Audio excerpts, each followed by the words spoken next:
ਵਾਹਿਗੁਰੂ ਸਾਹਿਬ JIO. ਦੇ ਕਰ ਸੋ ਸੌਂਪਿਓ ਅਵਨੀਪਾ, ਬੋਲੇ ਪੁਨ ਬੇਦੀ ਕੁਲ ਦੀਪਾ। ਵਾਹਿਗੁਰੂ ਜੀ ਕਾ ਖਾਲਸਾ, ਵਾਹਿਗੁਰੂ ਜੀ ਕੀ ਫਤਿਹ। ਧੰਨ ਧੰਨ ਸਾਹਿਬ ਸ੍ਰੀ ਗੁਰੂ ਗ੍ਰੰਥ ਸਾਹਿਬ ਮਹਾਰਾਜ ਦੀ ਪਾਵਨ ਪਵਿੱਤਰ ਹਜ਼ੂਰੀ ਵਿੱਚ ਬਿਰਾਜਮਾਨ ਗੁਰੂ ਰੂਪ ਗੁਰੂ ਖਾਲਸਾ ਸਾਧ ਸੰਗਤ ਜੀ, ਧੰਨ ਧੰਨ ਸਤਿਗੁਰੂ ਗੁਰੂ ਨਾਨਕ ਦੇਵ ਸਾਹਿਬ ਜੀ ਮਹਾਰਾਜ। ਪਾਵਨ ਪਵਿੱਤਰ ਉਪਦੇਸ਼ ਭਗਤ ਯੋਗ ਅਤੇ ਹਠ ਯੋਗ ਦਾ ਗਿਆਨ ਰਾਜੇ ਸ਼ਿਵਨਾਭ ਨੂੰ ਸੰਗਲਾਦੀਪ ਦੇ ਵਿੱਚ ਮਹਾਰਾਜ ਜੀ ਨੇ ਬਖਸ਼ਿਸ਼ ਕੀਤਾ ਹੈ। ਸੋ ਕਿਸ ਪ੍ਰਕਾਰ ਸਹਿਜ ਯੋਗ ਦੇ ਵਿੱਚ ਗੁਰਸਿੱਖ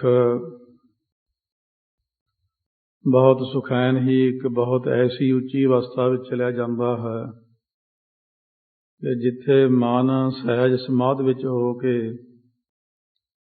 ਸਰੀਰ ਦੇ ਨਾਲ ਕੰਮਕਾਰ ਕਰਦਾ ਹੋਇਆ ਜ਼ਿੰਦਗੀ ਨੂੰ ਬਤੀਤ ਕਰਦਾ ਹੈ। ਸੋ ਇਹ ਸੱਤਵੀਂ ਭੂਮਿਕਾ ਤੇ ਜਾ ਕੇ ਤੁਰੀਆ ਅਵਸਥਾ ਵਿੱਚ ਆਉਂਦੀ ਹੈ। ਅਵਸਥਾ ਸਹਿਜ ਅਵਸਥਾ, ਜਿੱਥੇ ਸਹਿਜੇ ਸਹਿਜੇ ਕੰਮ ਕਰਨਾ ਸਰੀਰ ਨਾਲ ਅਤੇ ਮਨ ਨੇ ਬਿਨਾਂ ਸੰਕਲਪਾਂ ਵਿਕਲਪਾਂ ਤੋਂ ਸਮਾਧੀ ਵਿੱਚ ਲੀਨ ਰਹਿਣਾ।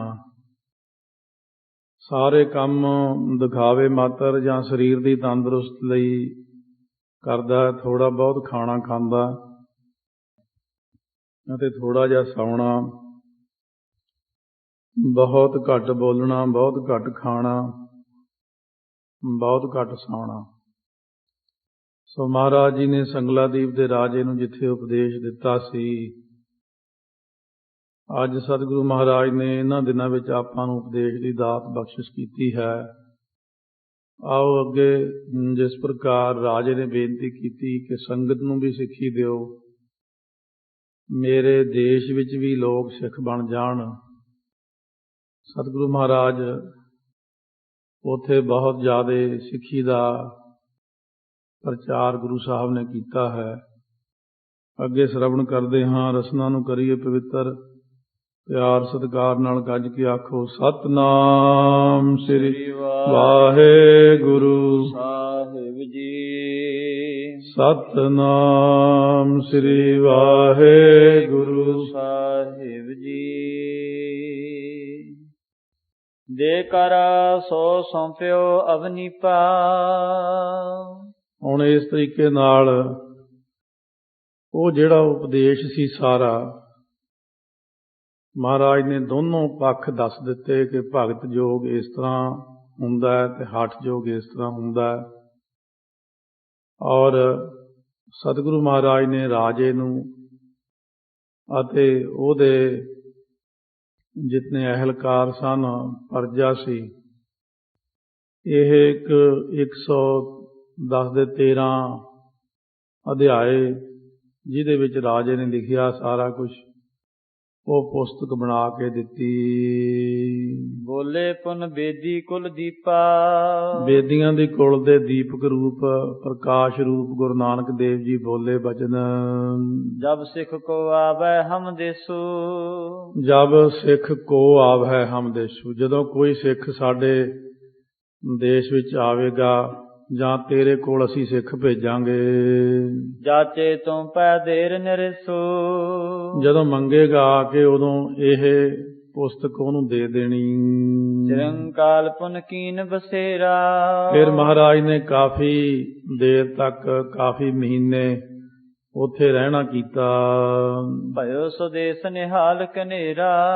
ਉਹ ਜਿਹੜਾ ਦੇਸ਼ ਸੀ ਰਾਜੇ ਦਾ, ਉੱਥੋਂ ਦੇ ਲੋਕ ਸਨ ਜਿਨ੍ਹਾਂ ਨੂੰ ਸਿੱਖ ਮੱਤ ਗੁਰੂ ਨਾਨਕ ਦੇਵ ਜੀ ਨੇ ਬਖਸ਼ਿਸ਼ ਕੀਤੀ। ਗੁਰਮਤ ਸਿੱਖ ਮੱਤ ਸਭ ਬੁੱਧ ਤੁਮਾਰੀ, ਮੰਦਰ ਛਾਵਾਂ ਤੇਰੇ, ਤੁਝ ਬਿਨ ਅਵਰ ਨਾ ਜਾਣਾ, ਮੇਰੇ ਸਾਹਿਬਾ ਗੁਣ ਗਾਵਾਂ ਨੇ ਤੇਰੇ। ਸਿੱਖ ਮੱਤ ਤੇ ਗੁਰਮਤ, ਮਹਾਰਾਜ ਜੀ ਨੇ ਉੱਥੇ ਰਹਿ ਕੇ ਆਪ ਸ਼ਬਦ ਕੀਰਤਨ ਕਰਨਾ, ਫਿਰ ਸ਼ਬਦ ਦੀ ਵਿਚਾਰ ਸੰਗਤ ਨੂੰ ਸੁਣਾਉਣੀ, ਨਾਮ ਜਪਣਾ ਜਪਾਉਣਾ, ਆਪ ਅੰਮ੍ਰਿਤ ਵੇਲੇ ਇਸ਼ਨਾਨ ਕਰਨਾ, ਕੜਾਹ ਪ੍ਰਸ਼ਾਦ ਦਾ ਬਣਨਾ, ਲੰਗਰ ਦਾ ਵਰਤਣਾ, ਇਸ ਤਰ੍ਹਾਂ ਗੁਰੂ ਸਾਹਿਬ ਨੇ ਕਾਫੀ ਸਮਾਂ ਰਹਿ ਕੇ ਉੱਥੋਂ ਦੇ ਲੋਕਾਂ ਨੂੰ ਗਿਆਨ ਦਿੱਤਾ। ਭਗਤ ਜੋਗ ਹਠ ਜੋਗ ਜੋ ਦੋ। ਭਗਤ ਜੋਗ ਤੇ ਦੂਸਰਾ ਹੈ ਹਠ ਯੋਗ। ਇਹ ਪਰਪੱਕ ਭੂਪ ਮਨ ਸੋ। ਉਹ ਰਾਜੇ ਨੇ ਆਪਣੇ ਮਨ ਦੇ ਅੰਦਰ ਪਰਪੱਕ ਕਰ ਲਏ ਸੁਣ ਕੇ। ਸਿੱਖੀ ਪ੍ਰਗਟੀ ਦੇ ਸਮਝਾਰੇ। ਰਾਜੇ ਦੇ ਸਾਰੇ ਦੇਸ਼ ਵਿੱਚ ਸਿੱਖੀ ਪ੍ਰਗਟ ਹੋਈ, ਕਿਉਂਕਿ ਗੁਰੂ ਨਾਨਕ ਦੇਵ ਮਹਾਰਾਜ ਸੱਚੇ ਪਾਤਸ਼ਾਹ ਨੇ ਸਿੱਖੀ ਉੱਥੇ ਆਪ ਕਮਾ ਕੇ ਦਿਖਾਈ ਔਰ ਸੰਗਤ ਉੱਤੇ ਕਿਰਪਾ ਵੀ ਕੀਤੀ। ਬਖਸ਼ਿਸ਼ ਨਾਲ, ਕਿਰਪਾ ਨਾਲ ਸਾਰੀ ਗੱਲ ਬਣਦੀ ਹੈ। ਸ੍ਰੀ ਸਤਿਗੁਰ ਕੋ ਜਾਪ ਉਚਾਰੇ। ਉਸ ਵਕਤ ਸਤਿਗੁਰੂ ਮਹਾਰਾਜ ਦਾ ਜਾਪ ਵੀ ਕਰਦੇ, ਗੁਰਾਂ ਦੀ ਬਾਣੀ ਦਾ ਜਾਪ। ਉਸ ਵਕਤ ਗੁਰੂ ਸਾਹਿਬ ਨੇ ਜੋ ਨਾਮਦਾਨ ਦਿੱਤਾ ਵਾਹਿਗੁਰੂ ਮੰਤਰ, ਉਹਦਾ ਅਭਿਆਸ ਵੀ ਕਰਦੇ। ਬਾਸ ਗੁਨਾਵ ਅਦਿਕ ਪ੍ਰਤਾਪਾ। ਨਾਮ ਜਪਣ ਕਰਕੇ ਰਾਜੇ ਦਾ ਫਿਰ ਬਹੁਤ ਪ੍ਰਤਾਪ ਵੱਧ ਗਿਆ। ਜੜ ਕਰ ਸਭ ਸੁਤਰਨ ਕੋ ਖਾਪਾ। ਉਹਨੇ ਚੜ੍ਹਾਈ ਕਰਕੇ ਚਾਰੇ ਪਾਸੇ ਜੋ ਆਖੀ ਸੀ ਕੋਈ ਮਾੜਾ ਮੋਟਾ ਸਭ ਜਿੱਤ ਲਏ। ਧਰਮਸਾਲ ਮਹਿ ਦੇਗ ਵਿਸਾਲਾ। ਉੱਥੇ ਲੰਗਰ ਦੇ ਵਿੱਚ ਬਹੁਤ ਭਾਰੀ ਦੇਗ ਜੋ ਚੱਲਦੀ ਸੀ। ਕਰਾਵਾ ਵਹਿ ਸਤਿਗੁਰੂ ਕਿਰਪਾਲਾ। ਸਤਿਗੁਰੂ ਮਹਾਰਾਜ ਸੱਚੇ ਪਾਤਸ਼ਾਹ ਕਰਵਾਉਂਦੇ ਨੇ। ਗੁਰੂ ਘਰ ਜਿਹੜਾ ਬਣਿਆ ਉਹ ਧਰਮਸ਼ਾਲਾ ਕਹਿੰਦੇ ਸੀ। ਉਹਦੇ ਵਿੱਚ ਭਾਰੀ ਲੰਗਰ ਚੱਲਦਾ, ਸਤਿਗੁਰੂ ਆਪ ਕਰਵਾਉਂਦੇ। ਮਨ 21 ਜਹ ਲੋਨ ਮਿਲਾਏ। ਜਿੱਥੇ ਇੱਕ ਅੰਦਾਜ਼ਾ ਪੁਰਾਣੀ ਰੀਤੀ ਵਿੱਚ 21 ਮਣ ਲੂਣ ਜਿੱਥੇ ਪੈਂਦਾ ਸੀ, ਸੋ ਮਣ ਦਾ ਵਜਨ ਵੱਖੋ ਵੱਖਰੇ ਇਲਾਕਿਆਂ ਵਿੱਚ ਵੱਖੋ ਵੱਖਰਾ। ਦੇਸੀ ਮਣ 2 ਵਜਨਾਂ ਦਾ ਹੁੰਦਾ, ਪੱਕਾ ਮਣ 40 ਸੇਰ ਦਾ, ਤੇ ਕੱਚਾ ਮਣ ਸਾਰੇ ਦੇਸ਼ ਵਿੱਚ 16 ਸੇਰ ਦਾ ਗਿਣਦੇ ਨੇ। ਈਰਾਨੀ ਮਣ ਜਿਹੜਾ 1 ਸੇਰ ਤੋਂ 10 ਟਾਂਕ ਦਾ ਸੁਣੀਦਾ, ਜਿਹਨੂੰ ਬਰਜਿੰਦੀ ਮਣ ਕਹਿੰਦੇ ਨੇ। ਸੋ ਤਬਰੇਜ਼ੀ ਮਣ 3.25 ਸੇਰ ਦਾ ਹੁੰਦਾ। ਫਾਰਸੀ ਕੋਸ਼ਾਂ ਵਿੱਚ ਮਣ ਦਾ ਅਰਥ 1 ਸੇਰ ਲਿਖਿਆ। ਗਿਆਨੀ ਭਗਵਾਨ ਸਿੰਘ ਜੀ ਮਣ ਦਾ ਅਰਥ 2.5 ਸੇਰ ਕਰਦੇ ਨੇ, ਪਰ ਮੁਸਲਮਾਨਾਂ ਦਾ ਰਾਜ ਤੇ ਰਵੱਈਏ ਜਾਰੀ ਹੋਣ ਕਰਕੇ ਮਣ ਦਾ ਭਾਵ ਸੇਰ ਹੋਣਾ। ਸੰਗਤ ਉੱਥੇ ਬਹੁਤ ਸਿੱਖ ਹੋਈ ਸੀ, ਇਸ ਵਿੱਚ ਸੰਸਾ ਨਹੀਂ ਹੈ। ਨਾਲੇ ਸਾਰੀ ਰਸੋਈ ਦਾ ਇਹ ਲੂਣ ਹੈ, ਪਤਾ ਨਹੀਂ ਦਾਲ ਕਿੰਨੀਆਂ, ਭਾਜੀਆਂ, ਖਿਚੜੀ ਕਿੰਨੇ ਕੁ ਬਣਦੇ। ਫਿਰ ਇਹ ਰਸੋਈ ਹਰ ਰੋਜ਼ ਦੀ ਹੈ, ਔਰ ਰੋਜ਼ ਘੱਟ ਤੋਂ ਘੱਟ 2 ਵਾਰੀ ਤਾਂ ਲੰਗਰ ਪੱਕਦਾ ਹੀ ਸੀ। ਹਕੀਕਤ ਰਾਹ ਮੁਕਾਮ ਵਿੱਚ 20 ਮਣ ਲੂਣ ਲਿਖਿਆ। ਜੇ ਮਣ ਨੂੰ 1 ਸੇਰ ਦਾ ਮੰਨੀਏ ਤਾਂ 20 ਮਣਾਂ ਦੇ 20 ਸੇਰ ਹੋਏ ਨੇ, ਤੇ 20 ਸੇਰ ਲੂਣ 1 ਸਟਾਂਕ 1 ਸੇਰ ਦੇ ਹਿਸਾਬ ਨਾਲ 8 ਮਣਾਂ ਦਾ ਹੋਇਆ। ਫਿਰ 8 ਮਣ ਦਾਲ, 400 ਆਦਮੀ 1 ਮਣ ਦੇ ਹਿਸਾਬ ਨਾਲ 400 ਜ਼ਰਬੇ 8 ਕਰੀਏ ਤਾਂ 3200 ਆਦਮੀ ਲਗਭਗ 2 ਹੀ ਵੇਲੇ ਖਾ ਸਕਦੇ। ਭਾਵੇਂ ਇੱਕ ਡੰਗ ਲਈ ਕੇਵਲ 1600 ਆਦਮੀ ਆਏ ਨੇ। ਇਹ ਕੁਛ ਬਹੁਤੀ ਗਿਣਤੀ ਨਹੀਂ। ਇਸ ਕਰਕੇ ਜਿਹੜਾ ਪੁਰਾਣਾ ਮਣ ਸੀ 21 ਮਣ ਲੂਣ ਹੀ ਲੱਗਦਾ ਹੋਵੇਗਾ। ਇਹ ਤੋਂ ਆਹਾਰ ਹੋਏ ਸਭ ਖਾਏ। ਇੰਨਾ ਆਹਾਰ ਸੀ ਕਿਉਂਕਿ ਅਸਲ ਵਿੱਚ ਇੱਕ ਦੇਸ਼ ਹੈ। ਦੇਸ਼ ਵਿੱਚ ਬਹੁਤ ਜ਼ਿਆਦਾ ਪਰਜਾ ਹੁੰਦੀ ਹੈ। ਜਿਹੜਾ ਕੋਈ ਸੁਣਦਾ ਸਾਰੇ ਲੰਕਾ ਦੇ ਵਿੱਚ ਕਿ ਗੁਰੂ ਸਾਹਿਬ ਆਏ ਹੋਏ ਨੇ, ਉਸ ਵਕਤ ਸਭ ਕੋਈ ਦਰਸ਼ਨ ਕਰਨ ਆਉਂਦਾ।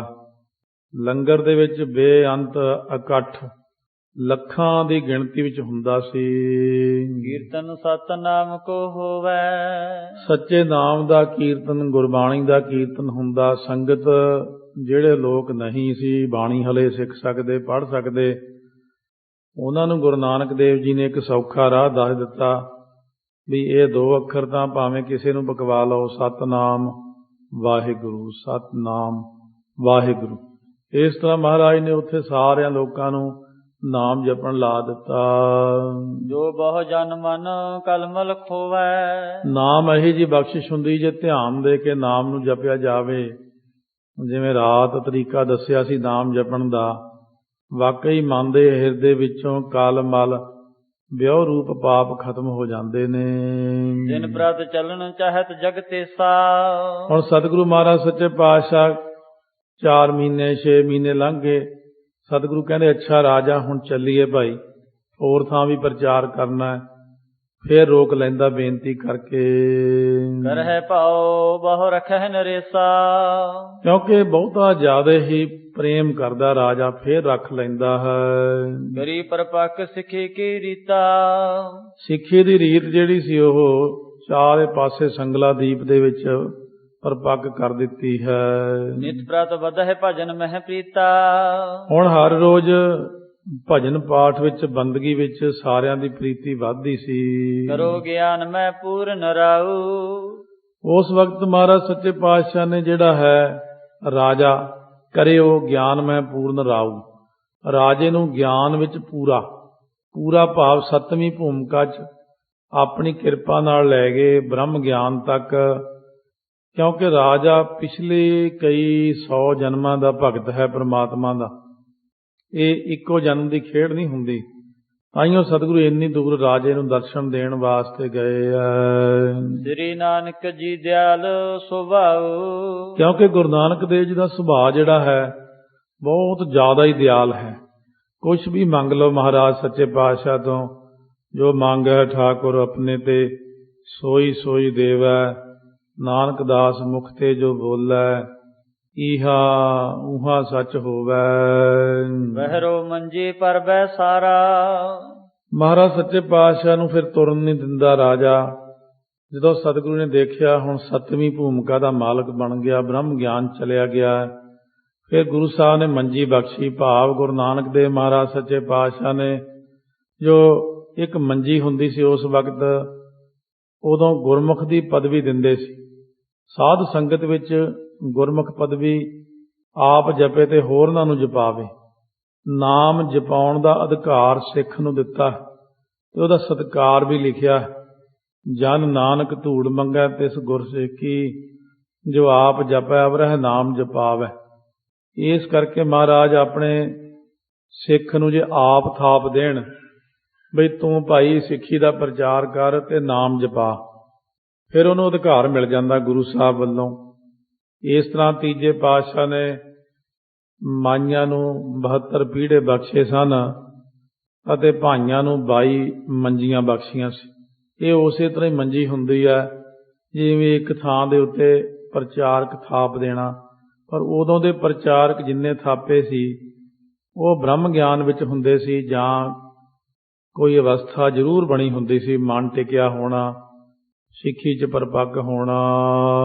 ਕਿਉ ਪੂਜ ਤਹ ਦੇਸ ਮਝਾਰਾ। ਉਸ ਰਾਜੇ ਨੂੰ ਦੇਸ਼ ਦੇ ਵਿੱਚ ਜਿੱਥੇ ਰਾਜਾ ਕਰਕੇ ਮੰਨਦੇ ਸੀ ਲੋਕ, ਉੱਥੇ ਨਾਲ ਰਾਜੇ ਨੂੰ ਪਦਵੀ ਦਿੱਤੀ ਗੁਰਮੁਖ ਦੀ। ਸਾਰੀ ਦੁਨੀਆ ਰਾਜੇ ਨੂੰ ਮਹਾਂਪੁਰਖ ਰੂਪ ਜਾਣ ਕੇ ਨਮਸਕਾਰ ਕਰਦੀ ਹੈ। ਆਪ ਗਮਨ ਕੀ ਕੀਨੀ ਤਿਆਰੇ। ਆਪ ਗੁਰੂ ਨਾਨਕ ਦੇਵ ਜੀ ਨੇ ਹੁਣ ਚੱਲਣ ਦੀ ਉੱਥੋਂ ਤਿਆਰੀ ਕਰ ਲਈ। ਚੈਤਨ ਵਿਸਰਿਓ ਨਿਰਭਉ ਭਾਰੀ। ਰਾਜਾ ਨਹੀਂ ਚਾਹੁੰਦਾ ਕਿ ਸੱਚੇ ਪਾਤਸ਼ਾਹ ਮੇਰੇ ਕੋਲ ਜਾਣ। ਬਹੁਤਾ ਜ਼ਿਆਦਾ ਬਿਰਹੋਂ ਵਿੱਚ ਆ ਜਾਂਦਾ, ਬਹੁਤਾ ਵਿਛੋੜਾ ਮੰਨਦਾ। ਕਮਲ ਬਦਨ ਪੁਨ ਬਚਨ ਬਖਾਨੇ। ਕਮਲ ਸਰੀਖੇ ਬਦਨ ਵਾਲੇ ਚਿਹਰੇ ਵਾਲੇ ਗੁਰੂ ਨਾਨਕ ਦੇਵ ਜੀ ਨੇ ਫੇਰ ਬਚਨ ਕਿਹਾ। ਸੁਨ ਰਾਜਨ ਪੋ ਪਰਮ ਸਿਆਣੇ। ਇਹ ਰਾਜਾ ਸੁਣੋ, ਰਾਜਾ ਪਰਮ ਸਿਆਣਾ ਤੂੰ, ਇੰਨਾ ਸਿਆਣਾ, ਇੰਨੀ ਤੇਰੀ ਅਵਸਥਾ, ਇੰਨੀ ਹੁਣ ਕਿਰਪਾ ਹੋ ਗਈ ਹੈ। ਆਪ ਤੁਝ ਪੂਰਨ ਭਇਓ ਵਿਵੇਕਾ। ਰਾਜਨ ਤੈਨੂੰ ਹੁਣ ਪੂਰਨ ਗਿਆਨ ਅਸੀਂ ਬਖਸ਼ਿਸ਼ ਕਰ ਦਿੱਤਾ ਹੈ। ਹਮ ਕਰਨੇ ਹੈ ਕਾਜ ਅਨੇਕਾ। ਫੇਰ ਹੁਣ ਅਸੀਂ ਇੱਥੇ ਤਾਂ ਬੈਠੇ ਨਹੀਂ ਰਹਿਣਾ, ਅਸੀਂ ਅਨੇਕ ਕੰਮ ਹੋਰ ਕਰਨੇ। ਤੇਰੇ ਵਰਗੇ ਕਈ ਗੁਰਮੁਖਾਂ ਨੂੰ ਹੋਰ ਲੜ ਲਾਉਣਾ, ਉੱਥੇ ਸਾਜ ਕੇ ਫਿਰ ਅੱਗੇ ਜਾਣਾ, ਫਿਰ ਹੋਰ ਲੜ ਲਾਉਣਾ, ਸੰਗਤਾਂ ਨੂੰ ਥਾਂ ਥਾਂ ਪਿੰਡਾਂ 'ਚ ਪ੍ਰਚਾਰ, ਸ਼ਹਿਰਾਂ 'ਚ ਪ੍ਰਚਾਰ ਕਰਨਾ। ਕਈ ਥਾਈਂ ਅਸੀਂ ਲੜ ਲਾਉਣਾ ਹੋਰਨਾਂ ਨੂੰ। ਸਰੋ ਧਿਆਨ ਮੈਂ ਸਦਾ ਸਮੀਪਾ। ਮੈਂ ਕਿਤੇ ਦੂਰ ਨਹੀਂ ਹਾਂ, ਤੁਸੀਂ ਮੈਨੂੰ ਦੂਰ ਨਾ ਜਾਣਿਆ ਕਰੋ। ਸਿਰਫ ਧਿਆਨ ਕਰਨ ਦੀ ਲੋੜ ਹੈ, ਬਸ ਹੁਣ ਵੀ ਇਹੀ ਲੋੜ ਹੈ। ਜੇ ਗੁਰੂ ਨਾਨਕ ਸਾਹਿਬ ਨੂੰ ਆਪਾਂ ਜਾਣੀਏ ਹਾਜ਼ਰ ਨਾਜ਼ਰ ਮਨ ਦੇ ਅੰਦਰ, ਸੋ ਗੁਰੂ ਅੰਗਦ ਦੇਵ ਮਹਾਰਾਜ 10 ਸਰੂਪਾਂ ਨੂੰ, ਗੁਰੂ ਗ੍ਰੰਥ ਸਾਹਿਬ ਨੂੰ ਵੀ ਹਾਜ਼ਰ ਨਾਜ਼ਰ ਜੇ ਜਾਣੋ, ਮਹਾਰਾਜ ਹਾਜ਼ਰ ਹੁੰਦੇ ਨੇ।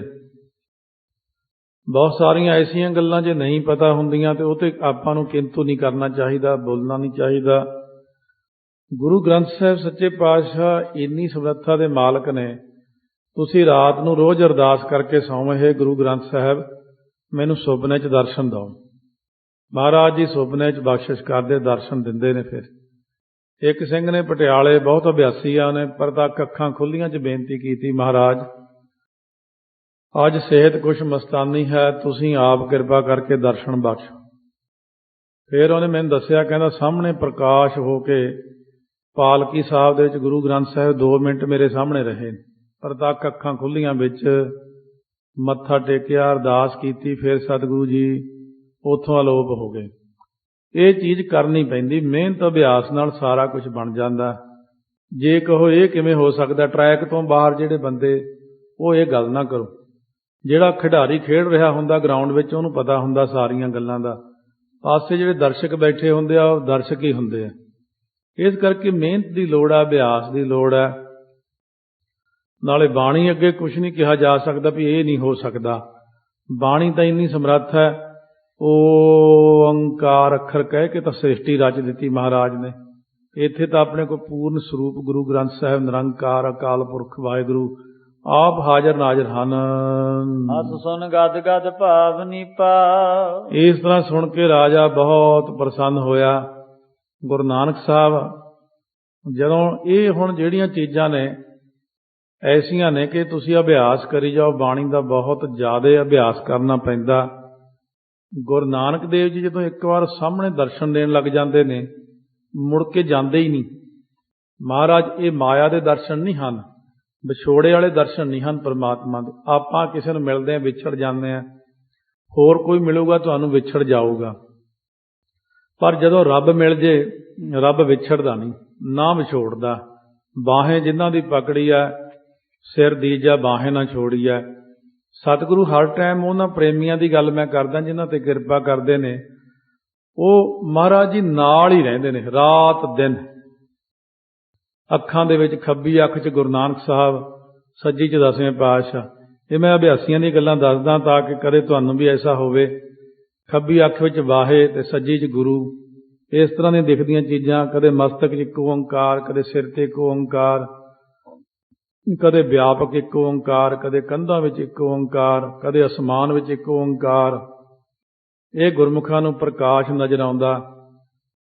ਦਸੇ ਸਰੂਪ ਬਾਰੀ ਬਾਰੀ ਵੀ ਕਿਰਪਾ ਕਰੀ ਜਾਂਦੇ ਨੇ। ਹੋਰ ਬਹੁਤ ਕੁਝ ਆਈ ਜਾਂਦਾ ਅੰਦਰ। ਇੱਕ ਵਾਰ ਮਨ ਟਿਕਣਾ ਚਾਹੀਦਾ, ਜਦੋਂ ਸ਼ੁੱਧ ਹੋ ਜਾਂਦਾ। ਜਿਵੇਂ ਕੱਲ੍ਹ ਦੱਸਿਆ ਸੀ ਆਪਾਂ ਨੇ ਸਮਾਧੀ ਬਾਰੇ, ਸਹਿਜ ਸਮਾਧ ਆਨੰਦ ਸੂਖ ਪੂਰੇ ਗੁਰਦੀਨ। ਇਹ ਕੋਈ ਔਖੀ ਨਹੀਂ ਹੁੰਦੀ ਗੱਲ, ਕਿਉਂਕਿ ਜਦ ਆਪਾਂ ਉਧਰ ਨੂੰ ਚੱਲਣਾ, ਉਸ ਰਸਤੇ ਉੱਤੇ ਮਿਹਨਤ ਮਸ਼ੱਕਤ ਕਰਨੀ ਆ, ਤਾਂ ਉਦੋਂ ਗੁਰੂ ਸਾਹਿਬ ਦੀ ਬਹੁਤ ਕਿਰਪਾ ਹੁੰਦੀ ਹੈ। ਸਰਬ ਪ੍ਰਕਾਰ ਦੀਨ ਤਹਿ ਧੀਰਾ। ਸਾਰੇ ਤਰੀਕਿਆਂ ਨਾਲ ਰਾਜੇ ਨੂੰ ਧੀਰਜ ਦਿੱਤਾ ਗੁਰੂ ਨਾਨਕ ਸਾਹਿਬ ਜੀ ਨੇ। ਗਵਨ ਕੀਓ ਪਨ ਗੁਨੀ ਗਹੀਰਾ। ਗੁਣਾਂ ਦੇ ਖਜ਼ਾਨੇ ਗੁਰੂ ਨਾਨਕ ਦੇਵ ਜੀ ਨੇ ਫਿਰ ਗਵਨ ਕੀਤਾ। ਉੱਥੋਂ ਸਤਿਗੁਰ ਕਿਆ ਜਨਮੇ ਗਵਨ ਮਿਟਾਇਆ। ਜਿਹੜੇ ਅੱਖਰ ਬਾਣੀ ਦੀਆਂ ਪੰਕਤੀਆਂ ਚਾਹੁੰਦੇ ਹੋ, ਆਪਾਂ ਕੋਸ਼ਿਸ਼ ਕਰਦੇ ਹਾਂ ਨਾਲ ਨਾਲ ਦੱਸੀ ਜਾਈਏ ਕਿ ਕਿਹੜੀ ਪੰਕਤੀ ਵਿੱਚ ਕਿੱਥੇ ਇਹ ਅੱਖਰ ਆਇਆ ਗੁਰਬਾਣੀ ਅੰਦਰ। ਗਵਨ ਤੋਂ ਭਾਵ ਹੁੰਦਾ ਆਉਣਾ ਜਾਣਾ ਵੀ ਹੁੰਦਾ, ਔਰ ਸਤਿਗੁਰੂ ਨੇ ਉੱਥੋਂ ਗਵਨ ਤੋਂ ਭਾਵ ਜਾਣਾ ਕੀਤਾ। ਇੱਕ ਹੁੰਦਾ ਗੱਗਾ ਬੱਬਾ ਨੰਨਾ ਗਬਨ, ਉਹ ਹੁੰਦਾ ਪੈਸਿਆਂ ਦਾ ਗਬਨ ਕਰਨਾ ਕਿਸੇ ਨੇ। ਇੱਕ ਹੁੰਦਾ ਗੱਗਾ ਵਾਹਵਾ ਨੰਨਾ ਗਵਨ ਕਰਨਾ। ਇਸ ਤਰ੍ਹਾਂ ਗਵਨੂ, ਗਵਨੀ, ਗਵਨ, ਇਹ ਕਈ ਪ੍ਰਕਾਰ ਨਾਲ ਅੱਖਰ ਆਉਂਦਾ ਹੈ। ਪੂਜਾ ਨਿਰਪਕੀ ਸ੍ਰੀ ਗੁਰ ਪਾਛੇ। ਉਸ ਵਕਤ ਮਹਾਰਾਜ ਸੱਚੇ ਪਾਤਸ਼ਾਹ ਨੇ ਪੂਜਾ ਨਿਰਪਕੀ ਸ੍ਰੀ ਗੁਰੂ ਪਾਤਸ਼ਾਹ। ਗੁਰੂ ਸਾਹਿਬ ਤੋਂ ਬਾਅਦ ਲੋਕ ਰਾਜੇ ਨੂੰ ਆਪਣਾ ਮੰਨ ਕੇ, ਉਸਤਾਦ ਮੰਨ ਕੇ, ਇਹ ਸਤਿਗੁਰੂ ਸੱਚੇ ਪਾਤਸ਼ਾਹ ਨੇ ਉਹ ਜਿਹੜਾ ਉਸਤਾਦ ਹੁੰਦਾ ਉਹਨੂੰ ਮਹਾਂਪੁਰਖ ਕਹਿਣਾ ਜਾਂ ਸੰਤ ਕਹਿਣਾ ਜਾਂ ਮਹਾਤਮਾ ਕਹਿਣਾ। ਰਾਜਾ ਐਸਾ ਬਣ ਗਿਆ ਜਾਂ ਗੁਰਮੁਖ ਦੀ ਪਦਵੀ ਦਿੱਤੀ ਹੈ, ਜਾਂ ਉਹ ਸਤਿਗੁਰੂ ਮਹਾਰਾਜ ਸੱਚੇ ਪਾਤਸ਼ਾਹ ਦਾ ਬਹੁਤ ਸਤਿਕਾਰ ਕਰਦੇ ਹਨ। ਸਰਬ ਦੇਸ਼ ਕਰਹੀ ਵਿਦ ਆਛੇ। ਸਾਰੇ ਦੇਸ਼ ਵਿੱਚ ਰਾਜੇ ਜੀ ਅੱਛੀ ਤਰ੍ਹਾਂ ਪੂਜਾ ਕਰਨ ਲੱਗੇ ਲੋਕ। ਭਾਵ ਪੂਜਾ ਦਾ ਮਤਲਬ ਇੱਥੇ ਉਹ ਪੂਜਾ ਨਹੀਂ ਹੁੰਦੀ। ਪੂਜਾ ਦਾ ਮਤਲਬ ਹੁੰਦਾ ਸਤਿਕਾਰ ਕਰਨਾ, ਬਹੁਤ ਝੁਕ ਝੁਕ ਕੇ ਸਤਿਕਾਰ, ਗੁਰਮੁਖ ਪਿਆਰੇ ਜਾਣਨਾ। ਵਰ ਪਾਵੈ ਜੋ ਜਿਹ ਮਨ ਭਾਵਾ। ਜਿਹਾ ਜਿਹਾ ਕੋਈ ਮਨ ਵਿੱਚ ਭਾਉਂਦਾ ਵਰ ਦੇ ਦਿੰਦਾ ਰਾਜਾ, ਉਹੋ ਜਿਹਾ ਕੰਮ ਹੋ ਜਾਂਦਾ। ਇਹ ਗੁਰੂ ਨਾਨਕ ਸਾਹਿਬ ਦੀ ਕਿਰਪਾ ਨਾਲ ਹੁੰਦਾ।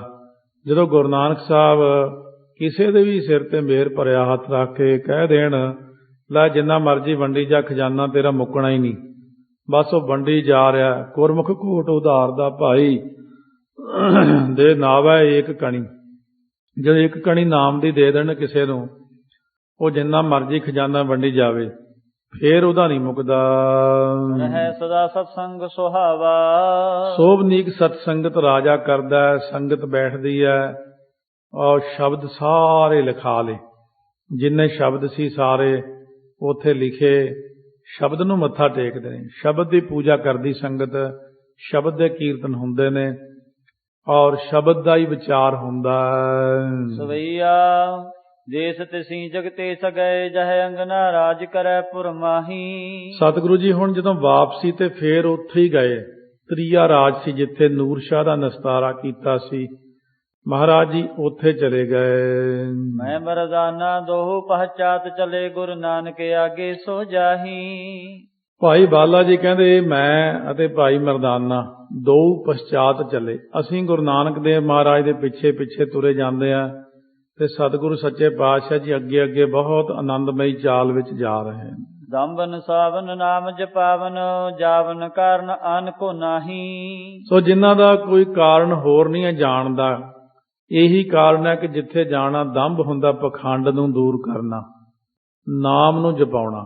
ਇਹ ਗੁਰੂ ਨਾਨਕ ਦੇਵ ਜੀ ਮਹਾਰਾਜ ਸੱਚੇ ਪਾਤਸ਼ਾਹ ਥਾਂ ਥਾਂ ਦੇ ਉੱਤੇ ਪਖੰਡ ਨੂੰ ਖੰਡਨ ਕਰਕੇ ਦੁਨਿਆਵੀ ਲੋਕ ਜਿਹੜੇ ਵਿਚਾਰੇ ਨਿੱਕੀਆਂ ਨਿੱਕੀਆਂ ਚੀਜ਼ਾਂ 'ਚ ਉਲਝੇ ਹੋਏ ਸੀ, ਜਿਨ੍ਹਾਂ ਨੂੰ ਇਹ ਗਿਆਨ ਨਹੀਂ ਸੀ ਕਿ ਨਾਮ ਜਪ ਕੇ ਬਹੁਤ ਕੁਝ ਮਿਲਦਾ, ਸ਼ਾਂਤੀ ਸੁੱਖ ਮਿਲਦਾ, ਸਭ ਕਿਰਪਾ ਹੁੰਦੀ ਹੈ। ਮਨੁੱਖਾ ਜਨਮ ਬਾਰੇ ਸਮਝਾਉਣਾ, ਇਹ ਸਭ ਗੁਰੂ ਨਾਨਕ ਸਾਹਿਬ ਦੀ ਕਿਰਪਾ ਹੈ। ਬਾਵਕ ਸਾਗਰ ਹੀਰ ਅਗਾਹੇ ਕਿਉ ਹਰ ਕੀ ਰਤ ਸੇਤ ਕੋ ਤਾਹੀ। ਹੁਣ ਮਹਾਰਾਜ ਸੱਚੇ ਪਾਤਸ਼ਾਹ ਅਕਾਲ ਪੁਰਖ ਵਾਹਿਗੁਰੂ ਨੇ ਦੇਖਿਆ ਸੰਸਾਰ ਜਿਹੜਾ ਹੈ ਇਹ ਪਾਵਕ ਸਾਗਰ ਅਥਾਹ ਲਹਿਰ ਮੈਂ ਤਾਰੋ ਤਾਰਨ ਹਾਰੇ।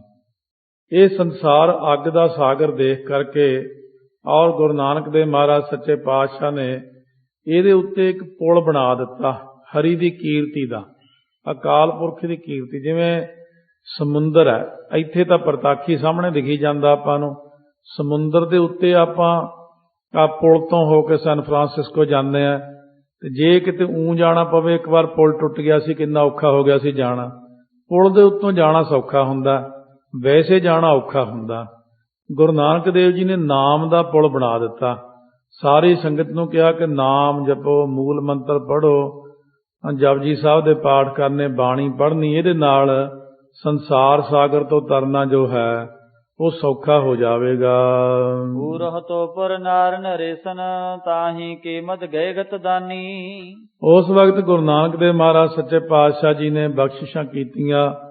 ਉਹ ਜਿਹੜਾ ਭੂਰ ਹੋਤੋ ਪੁਰ ਨਾਰ ਨਰੇਸ਼ਨ, ਜਿੱਥੇ ਇਹ ਰਹਿੰਦੀ ਸੀ ਰਾਣੀ ਜਿਹੜੀ ਸੀਗੀ, ਉਸ ਥਾਂ ਦੇ ਉੱਤੇ ਵੱਡਾ ਸ਼ਹਿਰ ਸੀ, ਉਹਦੇ ਉੱਤੇ ਇਸਤਰੀ ਦਾ ਰਾਜ ਸੀ। ਕਿਹੜੀ?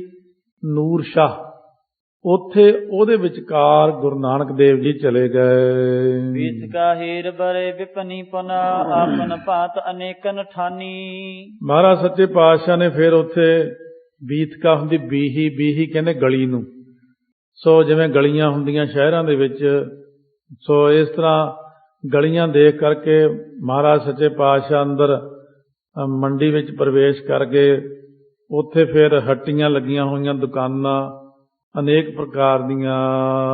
ਬੈਨ ਪਨੇ ਮਰਦਾਨੇ ਤਵੈ ਮੁਝ ਆਇਸ ਦਿਓ ਪਿਵੋ ਕਿਤ ਪਾਨੀ।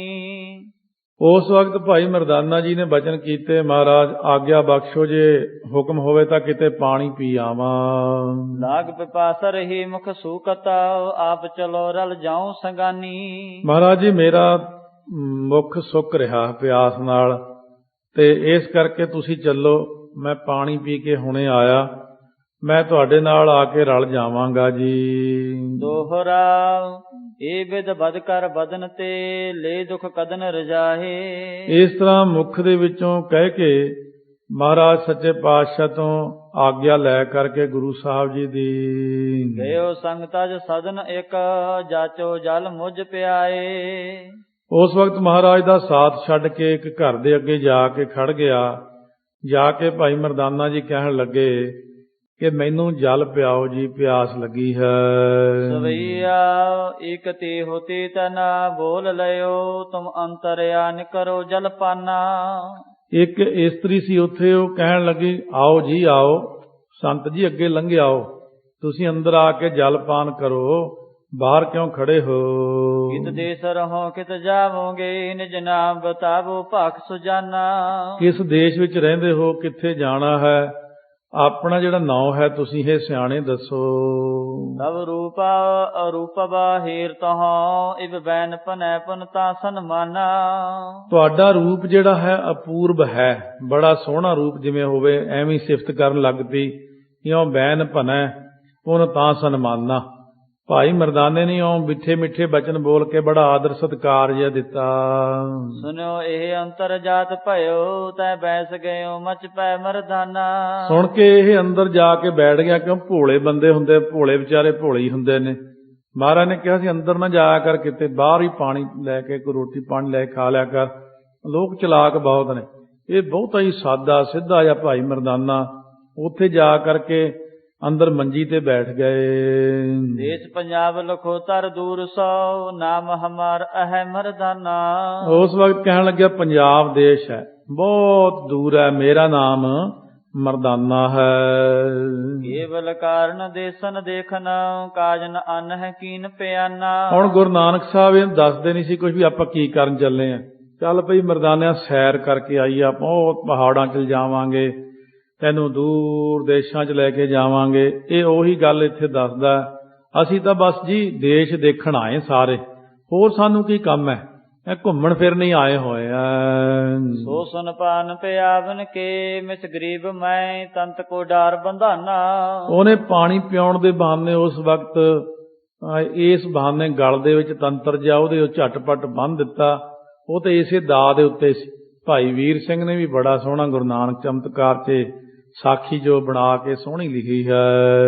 ਇਹ ਨਿਗਭਾ ਪਲਟੀ ਨਰ ਦੇਹ, ਕਰੂਪ ਭਇਓ ਮੁਖ ਬੋਲ ਧਿਆਨਾ। ਸੋ ਇਸ ਤਰ੍ਹਾਂ ਉਹਨੇ ਕੀ ਕੀਤਾ, ਇੱਕਦਮ ਦੇਹ ਪਲਟਾ ਦਿੱਤੀ ਇਹਦੀ, ਔਰ ਕਰੂਪ ਬਣਾਤਾ। ਮੇਨ ਇੰਡ ਜੋ ਪਹਿਲਾਂ ਵੀ ਆਇਆ ਸੀ, ਪਹਿਲਾਂ ਵੀ ਇਸ ਤਰ੍ਹਾਂ ਹੀ ਹੋਇਆ ਸੀ। ਉਹ ਦੂਸਰੀ ਨੂਰ ਸ਼ਾਹ ਸੀ, ਹੋ ਸਕਦਾ ਤ੍ਰੀਆ ਰਾਜ ਵੱਖਰਾ ਹੋਵੇ। ਮੁੱਖੋਂ ਇਸ ਤਰੀਕੇ ਨਾਲ ਬੋਲਦਾ, ਹੋਰ ਆਵਾਜ਼। ਮਰਦਾਨੇ ਦੀ ਇਹ ਗਤੀ ਪੁਰਾਤਨ ਜਨਮ ਸਾਖੀ 2 ਵੇਰ ਨਹੀਂ ਲਿਖੀ, ਪਰ ਇਸ ਤਰ੍ਹਾਂ ਇਸ ਦੇ ਵਿੱਚ 2 ਵਾਰੀ ਇਹ ਜ਼ਿਕਰ ਆਇਆ ਹੈ। ਹੋ ਸਕਦਾ ਐਸਾ ਹੋ ਗਿਆ ਹੋਵੇ, ਜਾਂ ਕਵੀ ਜੀ ਨੂੰ 2 ਵਾਰੇ ਪਤਾ ਲੱਗਿਆ ਹੋਵੇ। ਚੰਚਲ ਨਾਰ ਚਲਤ ਰਹਿ ਸੋ ਕਰ, ਦਾਮਨ ਲੈ ਕਰਤਾ ਛਨ ਮਾਹੀ। ਉਸ ਚੰਚਲ ਇਸਤਰੀ ਨੇ ਕੀ ਕੀਤਾ, ਚਲਿੱਤਰ ਖੇਡਿਆ ਫਟਾਫਟ, ਔਰ ਚਲਿੱਤਰ ਖੇਡ ਕਰਕੇ ਰੱਸੀ ਇਹਦੇ ਗਲ ਦੇ ਵਿੱਚ ਪਾ ਦਿੱਤੀ। ਉਸ ਵਕਤ ਉਸੇ ਤਰੀਕੇ ਨਾਲ ਵੀਬ ਵਖੈ ਤਨ ਬਾਂਧ ਲਈ, ਪਨ ਮੇਖ ਕੇ ਸੰਗ ਦਈ ਗੰਠਤਾਹੀ। ਗਰਦਨ ਨਾਲ ਬੰਨ ਕੇ ਮੇਖ ਦੇ ਨਾਲ ਝਟਪਟ ਉੱਥੇ ਰੱਸੀ ਬੰਨ ਦਿੱਤੀ। ਆਪ ਚਲੀ ਕਟ ਸੀਸ ਧਰਾ, ਜਲ ਲੇਵਨ ਕੋ ਤਬਾਦਨ ਜਹਾਹੀ। ਆਪ ਚੱਲੀ ਘੜਾ ਸਿਰ ਤੇ ਰੱਖ ਕੇ ਪਾਣੀ ਲੈਣ ਵਾਸਤੇ ਉੱਥੇ ਗਈ ਹੈ, ਜਿੱਥੇ ਖੂਹ ਹੈ। ਉਦਪਾਨ ਜਹਾਹੀ, ਉਦਪਾਨ ਤੋਂ ਭਾਵ ਖੂਹ ਹੈ ਜਿੱਥੇ। ਬੈਸ ਰਹੋ ਬਸ ਕੋ ਨਾ ਚਲੇ, ਬਸ ਟਾਮਨ ਕੈ ਫਸ ਫਾਸਨ ਮਾਹੀ। ਬੈਠ ਰਿਹਾ ਉੱਥੇ ਕੋਈ ਬਸ ਨਹੀਂ ਚੱਲਦਾ, ਕਿਉਂਕਿ ਉਹਨੇ ਐਸਾ ਹੀ ਇਹਦੇ ਉੱਤੇ ਹਿਪਨੋਟਿਜ਼ਮ ਨਾਦਕ ਜਿਹੜੇ ਕਰਦੇ ਨੇ ਇਹ ਕਰ ਦਿੱਤਾ, ਔਰ ਇਸ ਢੰਗ ਨਾਲ ਉੱਥੇ ਫਸ ਕੇ ਬੈਠ ਗਿਆ। ਜਾਂ ਕਹਿ ਦੋ ਵੀ ਇਹੋ ਜਿਹੀ ਚੀਜ਼ ਕਰ ਦਿੱਤੀ। ਹੁਣ ਹੌਲੀ ਹੌਲੀ ਚੀਜ਼ਾਂ ਬਹੁਤ ਸਾਰੀਆਂ ਅਲੋਪ ਹੋ ਗਈਆਂ ਨੇ। ਆਮ ਤੌਰ ਤੇ ਜਿਹੜੇ ਬਹੁਤ ਪੁਰਾਣੇ ਬਜ਼ੁਰਗ ਨੇ, ਇਹਨਾਂ ਪਿੰਡਾਂ ਵਿੱਚ ਆ ਸਾਰੀਆਂ ਚੀਜ਼ਾਂ ਆਪਾਂ ਦੇਖਦੇ ਰਹੇ। ਮਦਾਰੀ ਆ ਕੇ ਜਿਵੇਂ ਕੱਪੜੇ ਜੇ ਕਿੰਨੇ ਹੀ ਪੈਦਾ ਕਰਦੇ, ਮਸ਼ੀਨਾਂ ਜੀਆਂ, ਕਬੂਤਰ ਜੇ ਕੱਢ ਦਿੰਦੇ ਸੀਗੇ, ਉਹਨਾਂ ਟੋਕਰੇ ਥੱਲੇ ਕੱਢੀ ਜਾਣ, ਢੇਰ ਲਾ ਦੇਣਾ। ਇੱਕ ਵਾਰ ਅਸੀਂ ਛੋਟੇ ਹੁੰਦਿਆਂ ਪੁੱਛਿਆ ਸੀ ਵੀ ਇਹ ਜਿਹੜਾ ਸਮਾਨ ਮੰਗਾਇਆ ਕੱਪੜਿਆਂ ਦੇ ਇੰਨੇ ਸੂਟ ਜੇ ਤੂੰ ਕਿੱਥੇ ਕੀਤੇ, ਵੀ ਸਾਰਿਆਂ ਨੂੰ ਦੇ ਦੇ ਇੱਕ ਇੱਕ। ਉਹ ਹੱਸ ਕੇ ਕਹਿੰਦਾ, ਸਰਦਾਰ ਜੀ, 2 ਘੰਟੇ ਦਾ ਕੰਮ ਹੈ, 2 ਘੰਟੇ ਬਾਅਦ ਇਹ ਆਪੇ ਅਲੋਪ ਹੋ ਜਾਂਦੇ। ਫਿਰ ਕਹਿੰਦਾ ਅਸੀਂ ਇਹ ਚੀਜ਼ਾਂ ਸਿੱਧ ਕੀਤੀਆਂ ਹੁੰਦੀਆਂ ਨੇ, ਕਿਉਂਕਿ ਜਿਹੜੀ ਚੀਜ਼ ਮੈਂ ਅੱਖਾਂ ਨਾਲ ਦੇਖੀ ਹੈ ਮੈਂ ਦੱਸ ਸਕਦਾ, ਬਾਕੀ ਲੋਕਾਂ ਨੇ ਵੀ ਦੇਖਿਆ ਹੋਣੀਆਂ। ਬਹੁਤ ਕੁਝ ਹੁੰਦਾ ਹੀ ਆ ਜਾਦੂਗਰ ਲੋਕ ਬਹੁਤ ਕੁਝ ਕਰ ਦਿੰਦੇ ਨੇ, ਬੰਦਾ ਹੀ ਬਦਲ ਦਿੰਦੇ ਨੇ, ਕਬੂਤਰ ਬਣਾ ਦਿੰਦੇ, ਕਦਾ ਤਾਂ ਕੁਝ ਬਣਾ ਦਿੰਦੇ ਨੇ। ਇਹ ਚੀਜ਼ ਹੈ ਪਰ ਇਹ ਜਿਹੜੀ ਆਮ ਬੰਦੇ ਦੇ ਉੱਤੇ ਇਸ ਤਰ੍ਹਾਂ ਪ੍ਰਭਾਵ ਮਹਾਰਾਜ ਸੱਚੇ ਪਾਤਸ਼ਾਹ ਹੁੰਦਿਆਂ ਪਾ ਤਾਂ ਨਹੀਂ ਸਕਦੀ। ਪਰ ਮਹਾਰਾਜ ਨੇ ਕਿਉਂਕਿ ਉਹ ਚੀਜ਼ ਦੇ ਅੰਦਰ ਪ੍ਰਵੇਸ਼ ਹੋ ਕੇ ਉਹਨੂੰ ਤੋੜਨ ਲਈ ਐਸਾ ਕੌਤਕ ਵਰਤਾਉਣਾ ਹੁੰਦਾ ਹੈ। ਬਾਲਾ ਕਹਿ ਸੁਨ ਅੰਗਦ ਜੀ, ਪਰ ਬਾਹਰ ਬੈਸ ਰਹੇ ਜਗ ਸੁਆਮੀ। ਭਾਈ ਬਾਲਾ ਜੀ ਕਹਿਣ ਲੱਗੇ, ਗੁਰੂ ਅੰਗਦ ਦੇਵ ਜੀ ਅੱਗੇ ਸੁਣੋ, ਫਿਰ ਬਾਹਰ ਬੈਠ ਰਹੇ ਜਗਤ ਦੇ ਮਾਲਕ। ਏਕ ਮਹੂਰਤ ਬੀਤ ਗਇਓ ਵਿਦ ਜਾਣਤ ਪੇ ਸਭ ਅੰਤਰ ਜਾਮੀ। ਜਦੋਂ ਉਸ ਵਕਤ ਬੈਠਿਆਂ ਬੈਠਿਆਂ 2 ਘੜੀਆਂ ਬਤੀਤ ਹੋ ਗਈਆਂ, ਘੰਟਾ ਕੁ ਲੰਘ ਗਿਆ, ਅੰਤਰਜਾਮੀ ਸਭ ਜਾਣਦੇ ਨੇ। ਬੈਨ ਪਨੇ ਗੁਣ ਐਨ ਪ੍ਰਭੂ ਮਰਦਾਨਾ ਨਾ ਆਇਓ ਰਹਿਓ ਇਹ ਕਾਮੀ। ਮਹਾਰਾਜ ਸੱਚੇ ਪਾਤਸ਼ਾਹ ਨੇ ਬਚਨ ਕੀਤੇ, ਭਾਈ ਮਰਦਾਨਾ ਤਾਂ ਆਇਆ ਨਹੀਂ ਬਾਲਿਆ, ਉਹ ਕਿੱਥੇ ਰਹਿ ਗਿਆ? ਉਸ ਵਕਤ ਆਪਾਂ ਤੋਂ ਪੁੱਛ ਕੇ ਗਿਆ ਸੀ ਪਾਣੀ ਪੀਣ ਲਈ। ਹੋਈ ਕਿਦੋਂ ਅਗਲੀ ਵਿਦਤਾ ਸੰਗ ਹੈ ਨਗਰੀ ਸਗਰੀ ਇਹ ਖਾਮੀ। ਪਹਿਲੇ ਵਾਲੀ ਹਾਲਤ ਤਾਂ ਨਹੀਂ ਹੋ ਗਈ, ਇੱਥੇ ਵੀ ਇਸਤਰੀਆਂ ਦਾ ਹੀ ਰਾਜ ਹੈ। ਪਹਿਲਾਂ ਵੀ ਉਹਦੇ ਨਾਲ ਇਸ ਤਰ੍ਹਾਂ ਹੀ ਹੋਇਆ ਸੀ, ਹੁਣ ਦੁਬਾਰਾ ਤਾਂ ਨਹੀਂ ਕਿਤੇ ਫਸ ਗਿਆ। ਇੱਥੋਂ ਫਿਰ ਸਿੱਧ ਹੋ ਜਾਂਦਾ ਕਿ ਦੁਬਾਰਾ ਵੀ ਕਿਤੇ ਨਾ ਕਿਤੇ ਐਸੀ ਗੱਲ ਹੋਈ ਸੀ। ਨਿਗੁਰੇ ਨਰ ਮੂਰਖ ਸੇ ਲਖੀਏ ਬਹੁ ਜੋਖਤਾ ਜੋਰ ਸੁਸ਼ੀਲ ਬਹੀਨਾ। ਕਿਉਂਕਿ ਭਾਈ ਬਾਲਾ ਇੱਥੇ ਜਿਹੜਾ ਲੋਕ ਨੇ ਨਾ ਨਗੁਰੇ ਨੇ ਔਰ ਮੂਰਖ ਜੇ ਬੰਦੇ ਨੇ, ਐਵੇਂ ਨਿੱਕੀਆਂ ਨਿੱਕੀਆਂ ਗੱਲਾਂ ਦੇ ਮਗਰ ਪਏ ਹੋਏ ਨੇ। ਇਹ ਇਸਤਰੀਆਂ ਦਾ ਜਿਹੜਾ ਇਸ ਥਾਂ ਦੇ ਉੱਤੇ ਰਾਜ ਹੈ, ਬਹੁਤ ਜੋਖਤਾ ਜੋਰ ਸੁਸ਼ੀਲ ਬਹੀਨਾ, ਤੇ ਧਰਮ ਤੋਂ ਬਿਨਾਂ ਹੀ ਸਾਰੇ ਲੋਕ ਨੇ। ਜੇ ਮਾੜਾ ਮੋਟਾ ਧਰਮੀ ਹੁੰਦਾ, ਕੋਈ ਮਰਿਆਦਾ ਹੁੰਦੀ ਆ ਉਹਦੀ। ਜਿਹੜਾ ਬੇਗੁਰਾ ਜਿਹਾ ਹੁੰਦਾ ਬੰਦਾ, ਉਹਦੀ ਕੀ ਮਰਿਆਦਾ? ਕੋਈ ਨਹੀਂ, ਜਿੱਧਰ ਨੂੰ ਮਰਜ਼ੀ ਪਲਟ ਜੇ। ਇਸ ਕਰਕੇ ਇੱਥੋਂ ਦੇ ਲੋਕ ਜੇ ਨਗੁਰੇ ਨੇ, ਮੂਰਖ ਨੇ, ਧਰਮ ਤੋਂ ਹੀਣੇ ਹਨ। ਪਰਚਾਵਤ ਰਾਗ ਸੁਨਾਵਤ ਥੋਬੇ ਸਾਬਤ ਸੋ ਕਿਨ ਬੰਧਨ ਕੀਨਾ। ਕਿਉਂ ਪਰਚਾ ਲੈਂਦੇ ਨੇ ਰਾਗ ਸੁਣਾ ਕੇ, ਬੰਦਾ ਉਲਝ ਜੇ ਜਾਂਦਾ ਉਹਨਾਂ ਦੇ ਵਿੱਚ। ਔਰ ਕਿਸੇ ਨੇ ਫਿਰ ਆਪਣੇ ਭਾਈ ਮਰਦਾਨਾ ਜੀ ਨੂੰ ਬੰਨ ਲਿਆ ਹੋਣਾ ਹੈ। ਚਲੀਏ ਸੁਦਲੇਹੋ ਅਵੈ ਤਿਸ ਕੀ ਮੁਖ ਭਾਖ ਗਤੇ ਨਾ ਪਿਖੈ ਦੁਖ ਦੀਨਾ। ਚਲੋ ਹੁਣ ਚੱਲ ਕਰਕੇ ਆਪਾਂ ਉਹਨਾਂ ਦੀ ਖਬਰ ਲਈਏ। ਭਾਈ ਮਰਦਾਨਾ ਜੀ ਟੁਰ ਪਏ। ਦੀਨਾਂ ਦਾ ਦੁੱਖ ਨਾ ਦੇਖ ਸਕਣ ਵਾਲੇ ਗੁਰੂ ਨਾਨਕ ਦੇਵ ਜੀ। ਜਿਸ ਵਾਸ ਹੁਤੋ ਤਿਸ ਜਾਤ ਰਥਿਆ ਤਿਆ ਸੋ ਮਿਲੀ ਸਿਰ ਪੈ ਕਟਲੀਨਾ।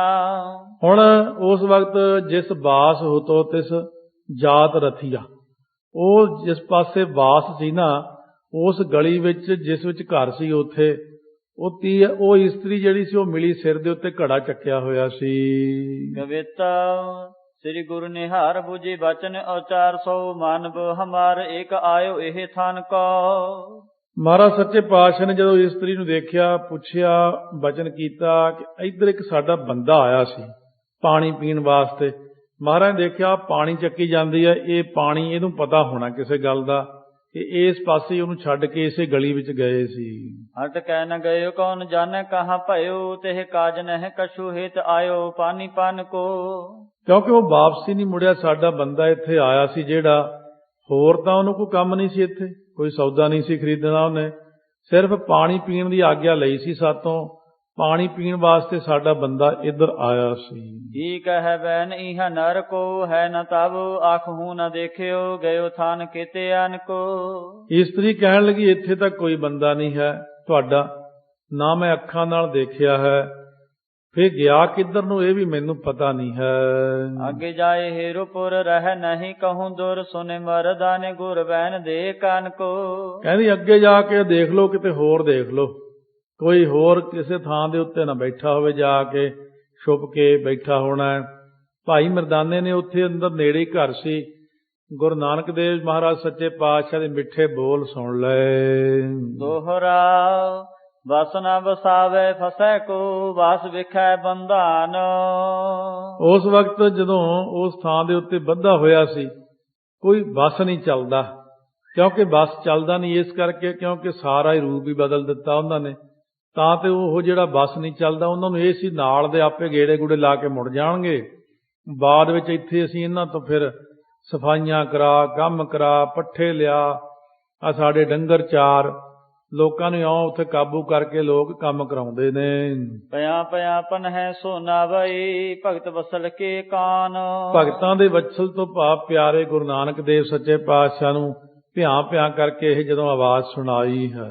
ਸਵਈਆ ਕਿਉ ਨ ਬਤਾਵੇ ਮਾਨਵ ਤੋ ਮੁਖ ਕੂਰ ਕਹੈ ਘਰ ਅੰਤਰ ਜਾਤੀ। ਮਹਾਰਾਜ ਸੱਚੇ ਪਾਤਸ਼ਾਹ ਕਹਿਣ ਲੱਗੇ, ਦੱਸਦੀ ਕਿਉਂ ਨਹੀਂ ਤੂੰ? ਜਿਹੜਾ ਸਾਡਾ ਇੱਥੇ ਬੰਦਾ ਝੂਠ ਕਿਉਂ ਬੋਲਦੀਆਂ? ਕਿਉਂਕਿ ਉਹ ਘਰ ਦੇ ਅੰਦਰ ਹੈ। ਥਾਨ ਸੁਨਿਓ ਹਮ ਕਾਨ ਬਰਿਓ ਜਲ ਪਾਨ ਕੇ ਹੇਤ ਤੇ ਖਾਤੀ। ਕਿਉਂਕਿ ਉਹਨੂੰ ਬਹੁਤੀ ਜ਼ਿਆਦਾ ਪਿਆਸ ਲੱਗ ਰਹੀ ਸੀ, ਮੂੰਹ ਸੁੱਕ ਰਿਹਾ ਸੀ। ਅਸੀਂ ਆਪ ਦੇਖਿਆ ਇਸ ਘਰ ਦੇ ਵਿੱਚ ਉਹ ਵੜਿਆ ਸੀ। ਕੀ ਕਹਿ ਪ੍ਰਤੀਤ ਨਹੀਂ ਬਰ ਅੰਤਰ ਹੀਰਾ ਲਵੋ ਭਲ ਭਾਂਤੀ।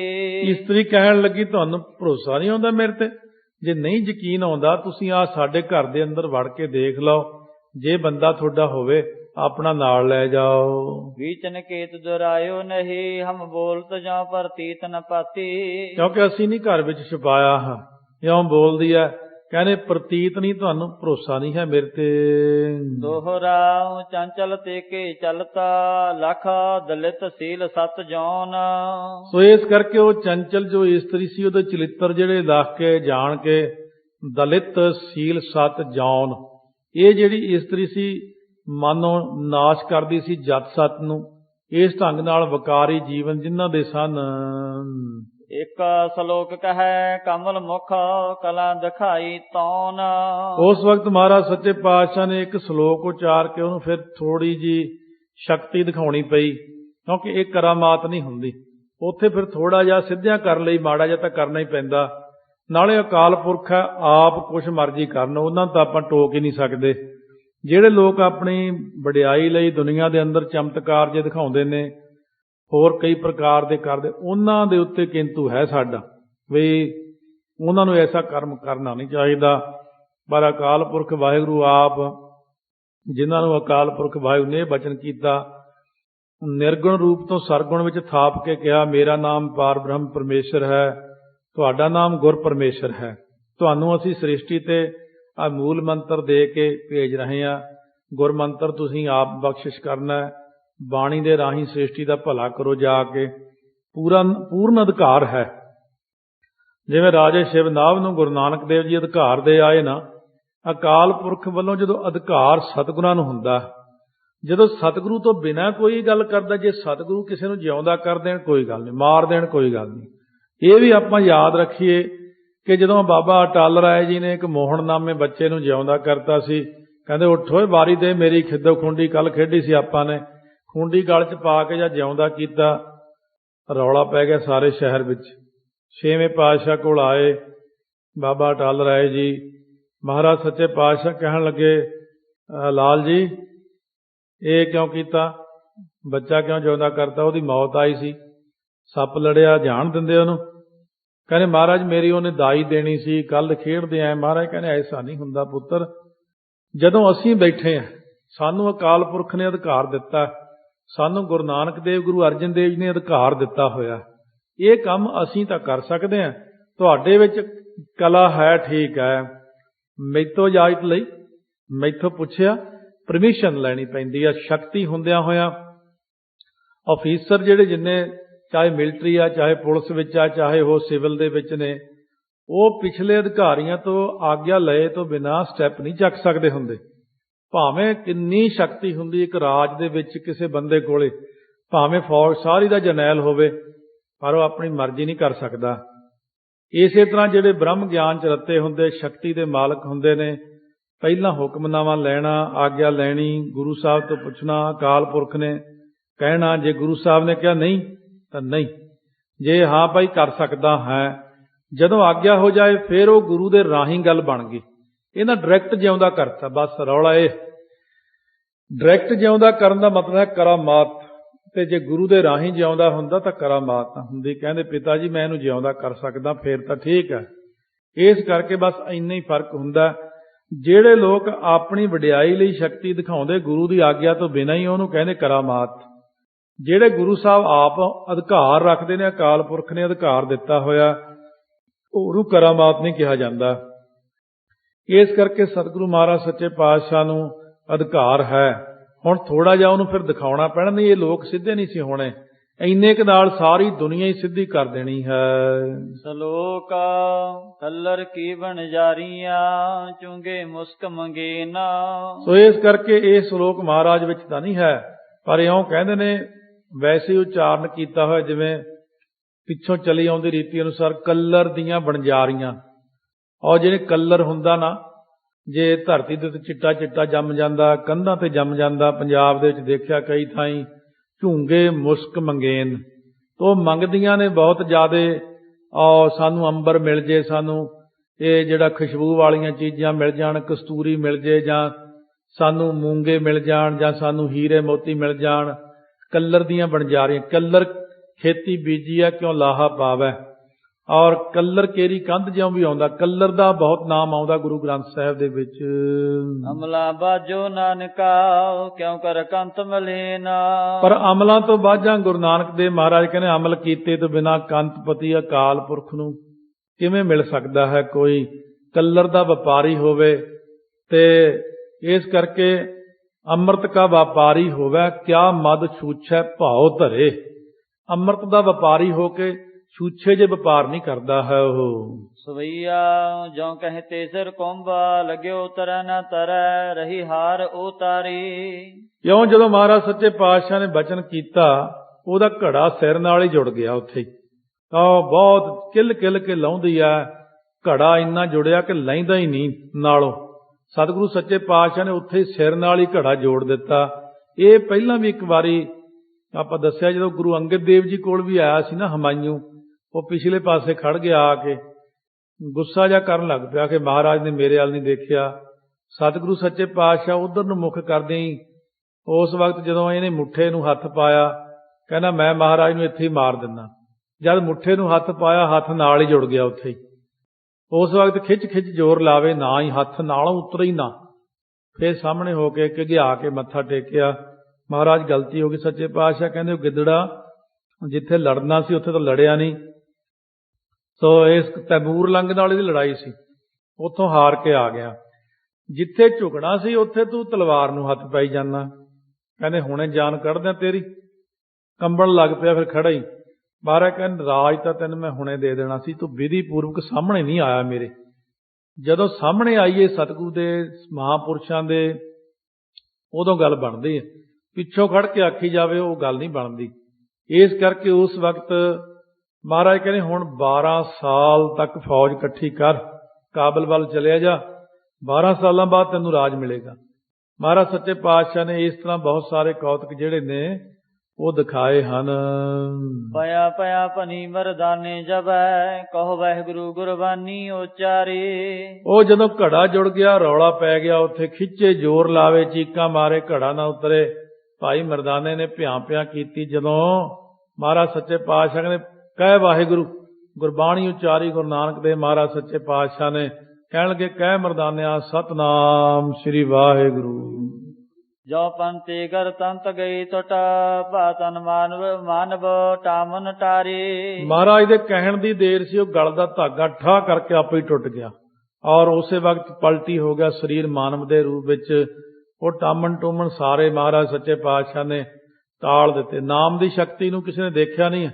ਜਿਵੇਂ ਆਪਾਂ ਪਹਿਲਾਂ ਵੀ ਸੁਣਾਇਆ ਸੀ, ਲੈਸਟਰ ਸ਼ਹਿਰ ਇੰਗਲੈਂਡ ਦੇ ਵਿੱਚ ਉਹ ਚੁੱਕ ਕੇ ਮਾਰਿਆ ਸੀ ਕੰਧ ਦੇ ਨਾਲ ਫਕੀਰ ਜਿਹਾ, ਆਪੇ ਹੀ ਵੱਜਿਆ ਸੀ, ਕੁਰਸੀ ਸਣੇ ਵੱਜਿਆ।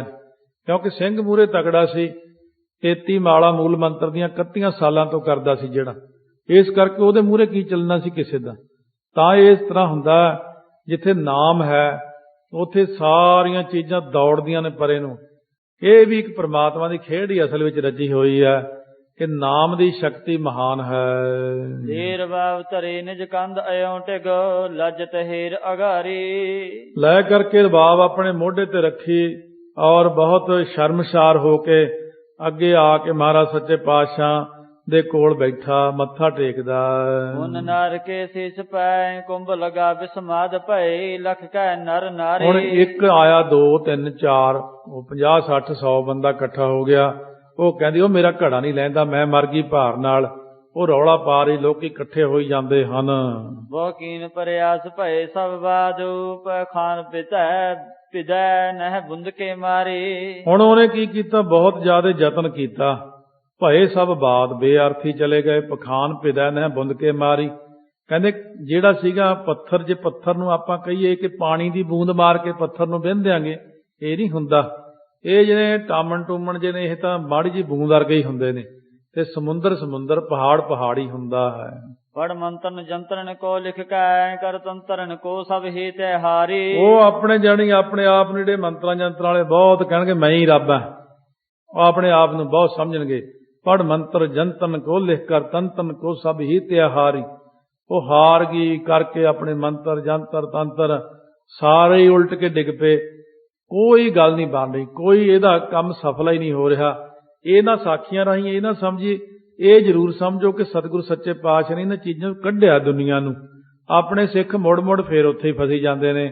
ਆ ਜਿਉਂ ਇਸ਼ਤਿਹਾਰ ਜਿਹੇ ਆਉਣ ਲੱਗੇ ਸੀ ਅਖਬਾਰਾਂ 'ਚ, ਬਾਬਿਆਂ ਦੇ ਦੇ ਤੇਰੀ ਇੰਨੇ ਇਸ਼ਤਿਹਾਰ, ਉਹ ਪੈਸੇ ਹੀ ਬੜਾ ਦੇਣ ਅਖਬਾਰਾਂ ਵਾਲਿਆਂ ਨੂੰ, ਉਹਦਾ ਹੀ ਇਸ਼ਤਿਹਾਰ ਸਿੱਖ ਅਖਬਾਰ ਵੀ ਉਹਦਾ ਹੀ, ਉਹ ਬਾਬਾ ਉੱਥੇ, ਉਹ ਬਾਬਾ। ਜਿਉਂ ਲੋਕਾਂ ਨੇ ਇੱਥੋਂ ਡਾਲਰ ਭੇਜੇ, ਉਹਨਾਂ ਖਾਨੇ ਖਾਲੀ ਕਰਦੇ ਲੋਕਾਂ ਸਾਰਿਆਂ ਦੇ, ਔਰ ਨੰਬਰ ਦੇ ਕੇ ਸਾਰੇ ਪੈਸੇ ਕਢਾਉਣ ਤੋਂ ਬਾਅਦ ਹੀ ਕਹਿੰਦੇ ਮੈਂ ਹੀ ਕਰ ਸਕਦਾ ਕੁਝ, ਉੱਥੇ ਹੀ ਫੋਨ ਬੰਦ ਕਰ ਦੇਣੇ, ਨੰਬਰ ਬਦਲਵਾ ਲੈਣੇ। ਇਸ ਕਰਕੇ ਸਤਿਗੁਰੂ ਕਹਿੰਦੇ ਇਹਨਾਂ ਦੇ ਮਗਰ ਨਹੀਂ ਪੈਣਾ, ਭਗਤੀ ਆਪ ਨਹੀਂ ਕਰਨੀ, ਮਰਿਆਦਾ ਆਪ ਨਹੀਂ ਕਮਾਉਣੀ। ਨਾਲੇ ਹੁਣ ਇਹ ਵੀ ਹੁੰਦਾ ਕਿ ਅੰਮ੍ਰਿਤ ਨਹੀਂ ਛਕਿਆ, ਮਾੜੇ ਮੋਟੇ ਕੇਸਾਂ ਦੀ ਬੇਅਦਬੀ, ਖਾਣਾ ਪੀਣਾ ਠੀਕ ਨਹੀਂ, ਫਿਰ ਨਾਲੇ ਇਹ ਫੜੌਕ ਜਿਹਾ ਮਾਰਨਗੇ ਇੱਕ, ਲਓ ਜੀ ਵੈਸੇ ਸਿੱਖ ਨੂੰ ਤਾਂ ਕੋਈ ਫਰਕ ਨਹੀਂ ਪੈਂਦਾ, ਕਿਹੜੇ ਸਿੱਖ ਦੀ ਗੱਲ ਕਰਦਾ ਤੂੰ, ਆਪਣੀ ਗੱਲ ਕਰਦਾ। ਇੱਕ ਮੈਨੂੰ ਕਹਿੰਦਾ ਸੀ ਏਦਾਂ, ਸੋ ਸਾਰਾ ਕੋਈ ਚਟਮ ਸੀਗਾ, ਮੈਨੂੰ ਕਹਿੰਦਾ ਗਿਆਨੀ ਜੀ ਇਹਨਾਂ ਚੀਜ਼ਾਂ ਦਾ ਸਿੱਖ ਤੇ ਤਾਂ ਨਹੀਂ ਅਸਰ ਪੈਂਦਾ। ਮੈਂ ਕਿਹੜੇ ਸਿੱਖ ਦੀ ਗੱਲ ਕਰਦੇ ਹੋ ਭਾਈ ਸਾਹਿਬ ਜੀ? ਕਹਿੰਦਾ ਜਿਵੇਂ ਆਪਾਂ ਜੀ। ਮੈਂ ਕਿਹਾ ਤੂੰ ਕਿੱਧਰਲਾ ਸਿੱਖ ਆ, ਕਿੱਥੋਂ ਦਾ ਸਿੱਖ ਹੈ ਤੂੰ? ਜਿਹੜੀ ਸਿੱਖੀ ਗੁਰੂ ਨਾਨਕ ਨੇ ਬਖਸ਼ੀ ਆ, ਗੁਰੂ ਗੋਬਿੰਦ ਸਿੰਘ ਮਹਾਰਾਜ ਨੇ ਬਖਸ਼ਿਸ਼ ਕੀਤੀ ਆ, ਜੇ ਉਹ ਪੂਰਨ ਸਿੱਖ ਹੋਵੇ ਨਾ, ਉਹਦੇ ਤੇ ਤਾਂ ਕੋਈ ਨਹੀਂ ਅਸਰ ਪਾਉਂਦਾ। ਉਲਟਾ ਆ ਕੇ ਮੱਥਾ ਟੇਕ ਜਾਂਦੇ ਸਾਰੇ ਜਾਣੇ ਉੱਥੇ, ਜਿੱਥੇ ਹਿਰਦੇ 'ਚ ਨਾਮ ਵਸ ਜਾਂਦਾ। ਇਸ ਕਰਕੇ ਸਤਿਗੁਰੂ ਮਹਾਰਾਜ ਸੱਚੇ ਪਾਤਸ਼ਾਹ ਦੇ ਪਿਆਰੇ ਜਿਹੜੇ ਨੇ, ਉਹਨਾਂ ਤੇ ਇਹਨਾਂ ਚੀਜ਼ਾਂ ਦਾ ਪ੍ਰਭਾਵ ਨਹੀਂ ਪੈਂਦਾ। ਜੇ ਰਹਿਤ ਵਿੱਚ ਕਮੀ, ਕੋਈ ਕੁਰਹਿਤ ਕੀਤੀ ਹੋਵੇ, ਕੋਈ ਗਲਤੀ ਹੋਈ ਹੋਵੇ, ਜੇ ਰਹਿਤ ਵਿੱਚ ਕੱਚਾ, ਫੇਰ ਅਸਰ ਪੈ ਜਾਂਦਾ। ਕਹਿਣ ਲੱਗੇ ਫਲਾਣੇ ਨੇ ਅੰਮ੍ਰਿਤ ਛਕਿਆ, ਉਹ ਤੇ ਅਸਰ ਪੈ ਗਿਆ। ਉਹ ਜਦ ਥਾਂ ਤੇ ਜਾ ਕੇ ਖਾਣਾ, ਮਾੜੇ ਥਾਂ ਤੇ ਜਾ ਕੇ ਖਾਣਾ, ਜਿੱਥੇ ਸਾਰਾ ਕੁਝ ਚੱਲਦਾ ਉੱਥੇ ਖੜ ਕੇ ਖਾਣਾ, ਜਿੱਥੇ ਕੋਈ ਨਿਤਨੇਮ ਤਾਂ ਹੁਣ ਯਾਦ ਨਹੀਂ ਹੈਗਾ ਪੰਜ ਬਾਣੀਆਂ ਦਾ। ਇਹ ਥੋੜੀ ਗੱਲੇ ਗਾਤਰੇ ਕਿਰਪਾਨ ਪਾਲੀ ਤੇ ਹੁਣ ਸ਼ਕਤੀ ਆ ਗਈ, ਨਹੀਂ, ਮਿਹਨਤ ਵੀ ਕਰਨੀ ਤਾਂ ਬਾਣਾ ਹੈ, ਨਾਲ ਬਾਣੀ ਵੀ ਚਾਹੀਦੀ ਆ। ਨਿਤਨੇਮੀ ਪ੍ਰੇਮੀ ਹੋਵੇ, ਸਵਾਸ ਸਿਮਰਨ ਕਰਨ ਵਾਲਾ ਹੋਵੇ, ਮੂਲ ਮੰਤਰ ਦਾ ਅਭਿਆਸੀ ਹੋਵੇ, ਫੇਰ ਸਤਿਗੁਰੂ ਸੱਚੇ ਪਾਤਸ਼ਾਹ ਕਹਿੰਦੇ ਕਿਰਪਾ ਹੁੰਦੀ ਹੈ। ਕਟ ਕੂਟ ਸੋਬਾਨ ਉਪਾਏ ਚਲਾਵਤ, ਖੰਡਤ ਹੋ ਨਾ ਚਲੇ ਉਪਚਾਰੀ। ਘੜਾ ਜਿਹੜਾ ਪਹਾੜ ਵਾਂਗੂ ਯਤਨਾਂ ਦੇ ਤੀਰ ਨਾਲ ਚਲਾਉਂਦੀ, ਟੁੱਟ ਜਾਂਦੇ ਨੇ ਸਾਰੇ ਯਤਨ, ਪਰ ਨਹੀਂ ਚੱਲਦੇ ਉਹਦੇ ਮੰਤਰ ਜੰਤਰ ਸਾਰੇ।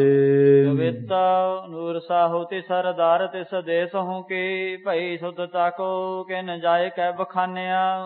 ਉਸ ਇਲਾਕੇ ਦੀ ਸਰਦਾਰ ਜਿਹੜੀ ਰਾਜਾ ਸੀ, ਇਸਤਰੀ ਨੂਰ ਸ਼ਾਹ, ਉਸ ਦੇ ਕੋਲ ਜਾ ਕਰਕੇ ਕਿਸੇ ਨੇ ਖਬਰ ਦਿੱਤੀ ਕਿ ਐਸੇ ਮਹਾਪੁਰਸ਼ ਆਏ ਨੇ ਕੋਈ, ਉਹ ਇੱਕ ਇਸਤਰੀ ਦੇ ਸਿਰ ਤੇ ਘੜਾ ਚਿਪਕ ਗਿਆ, ਲਾਦਾ ਨਹੀਂ ਹੈ। ਚਿਟਕੀ ਫਕੀਰ ਇੱਕ ਆਇਓ ਹੈ ਨਗਰ ਵਿੱਚ, ਘਟਾ ਤੇ ਸੀਸ ਪੈ ਲਗਾਇਓ ਸਭ ਜਾਣਿਆ।